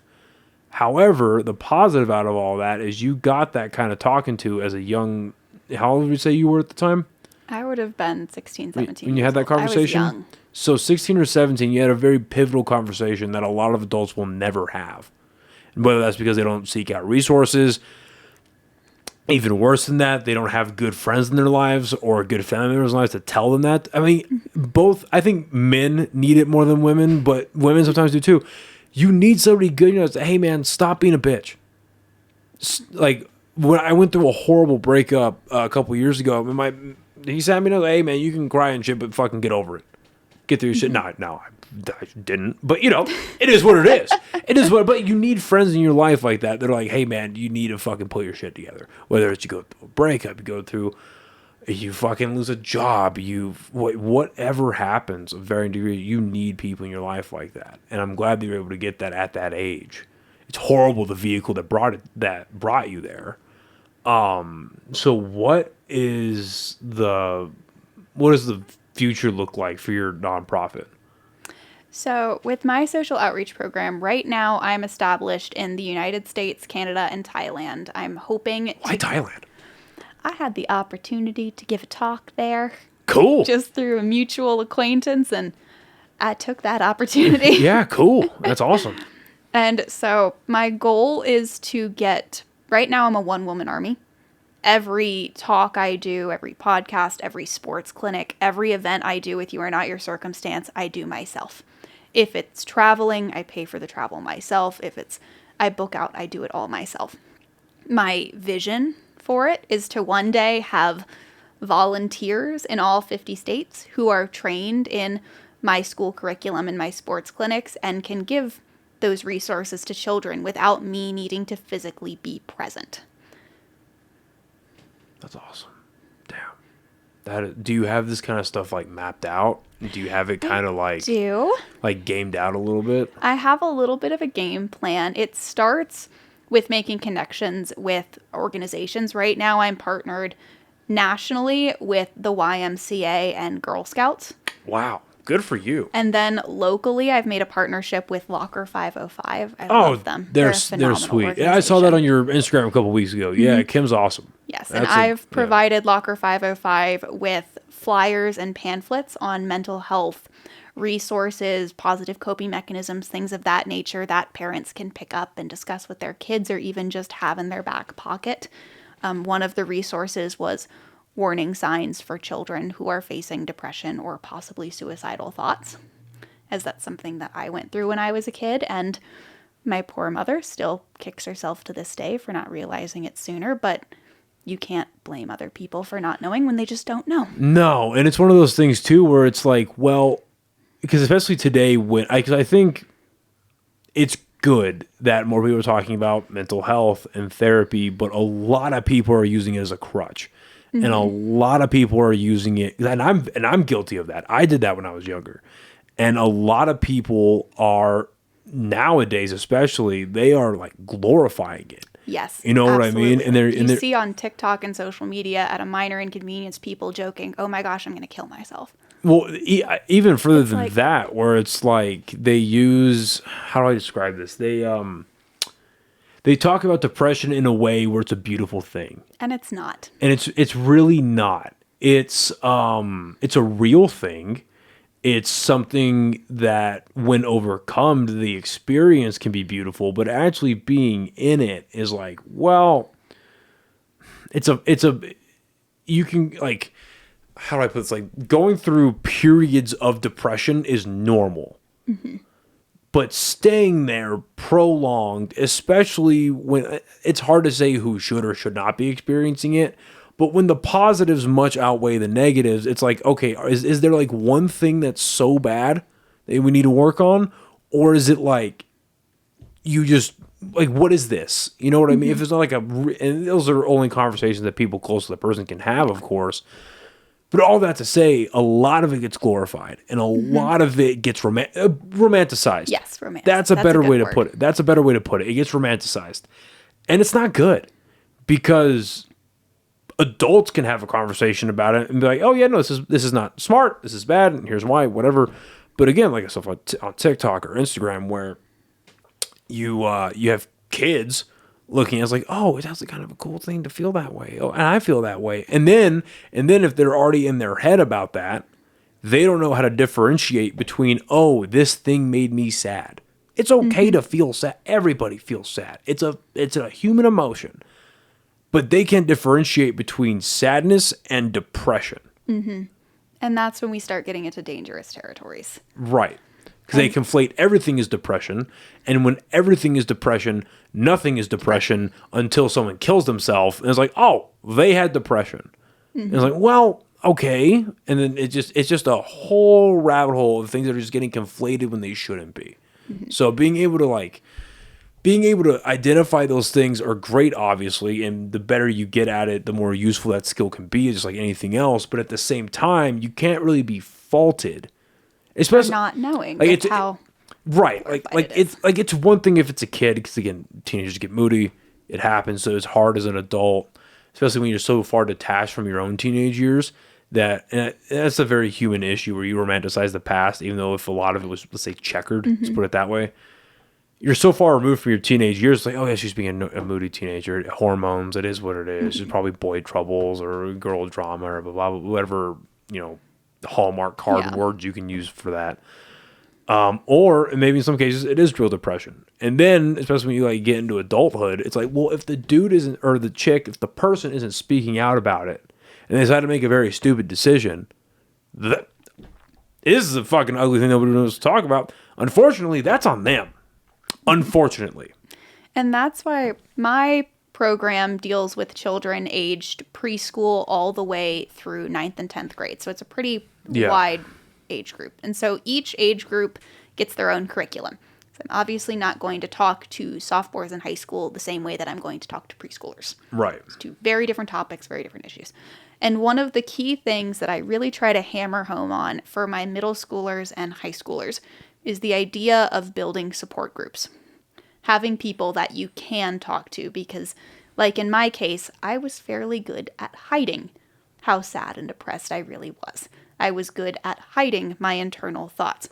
Nobody around me knew because I didn't want them to. Right. And so it's a normal thing. Yeah. It's about to get sad. I'll make it happy in a second, I promise. I would turn on the shower to cry so no one could hear me cry. Yeah. It's things like that. Teenagers are clever. Not always in the best ways, but sometimes they are. And so with these older age groups, I hammer in the idea of a support group. That can be your friends. I always try to make sure they have one trusted adult, whether that be a parent, a teacher, a friend's parent, guidance counselor. You need one adult in that support group. And then I would draw up fake little contracts for everyone in the support group. And if someone in the support group brought to attention a suicidal thought or a potentially dangerous, depressing thought, it was the job of everybody else in the support group to go to that one trusted adult about it. Because if that person was not going to help themselves, you as their friends need to go help them. Well, no, the logic tracks. And I remember one of the first sergeants I had when I was in the Army, he would always tell us, like, because it was all came off as very shallow just because the Army is what it is. But one of the things that I did take away from it was, if you came home and your buddy, your wife, whoever you're living with, if you came home and you saw the person you're living with had a broken leg and they're just chilling on the couch, you're like, hey, dumbass, let's get you to the hospital. Yep. in the same way, you wouldn't talk him through it. You wouldn't take him to the bar. In the same way, if you came home and that's the issue, it's like, all right, we're going to go figure it out somewhere. We're going to go figure it out with a professional. We're not going to like just kind of Band-Aid it or whatever it is. Medicate it. Yeah. And so in the same vein of those more serious issues, there are the lighter issues of the, oh, I failed a test and I don't feel great about that. Or this issue is going on at home and I just want someone to talk to about it. Having that support group with the one trusted adult, I'm going to keep emphasizing the one trusted adult, there needs to be at least one, is that there are people with different perspectives and people that can help you work through situations emotionally. Because when you're in the heat of something, it may feel like the end of the world, but there's always going to be that one other person who goes, why don't we think about it this way? And that helps. Whether you think it will or not, it does. You need somebody with life experience. You need somebody who's been through what you've been through. You need somebody who's smarter than you. And you need someone who's going to tell you, hey, someone you can trust is going to tell you, hey, it's going to be okay. Or someone's going to say, hey, if you don't do something about this, it's not going to be okay. And we're going to be in a way worse situation. So I like the mindset behind it. It's been a lot of fun.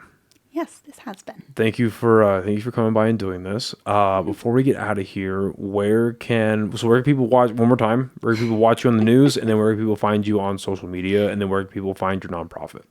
Absolutely. So you can watch me at KRQE, Channel 13 News in Albuquerque, New Mexico from 12 to 12:30 p.m., Monday through Friday, occasionally on the weekends. You can find me on social media. My professional meteorology account is on Facebook. It is meteorologist Liz Fellinger. And you can find me on Instagram at Liz_Fellinger, which is also where you can keep up to date with all of my pageant and nonprofit activities, if you will. Sweet. Well, it's been a lot of fun. Thank you. Thank you again. And thank you, everyone, for listening and watching. And we'll see you next time. Bye, everybody.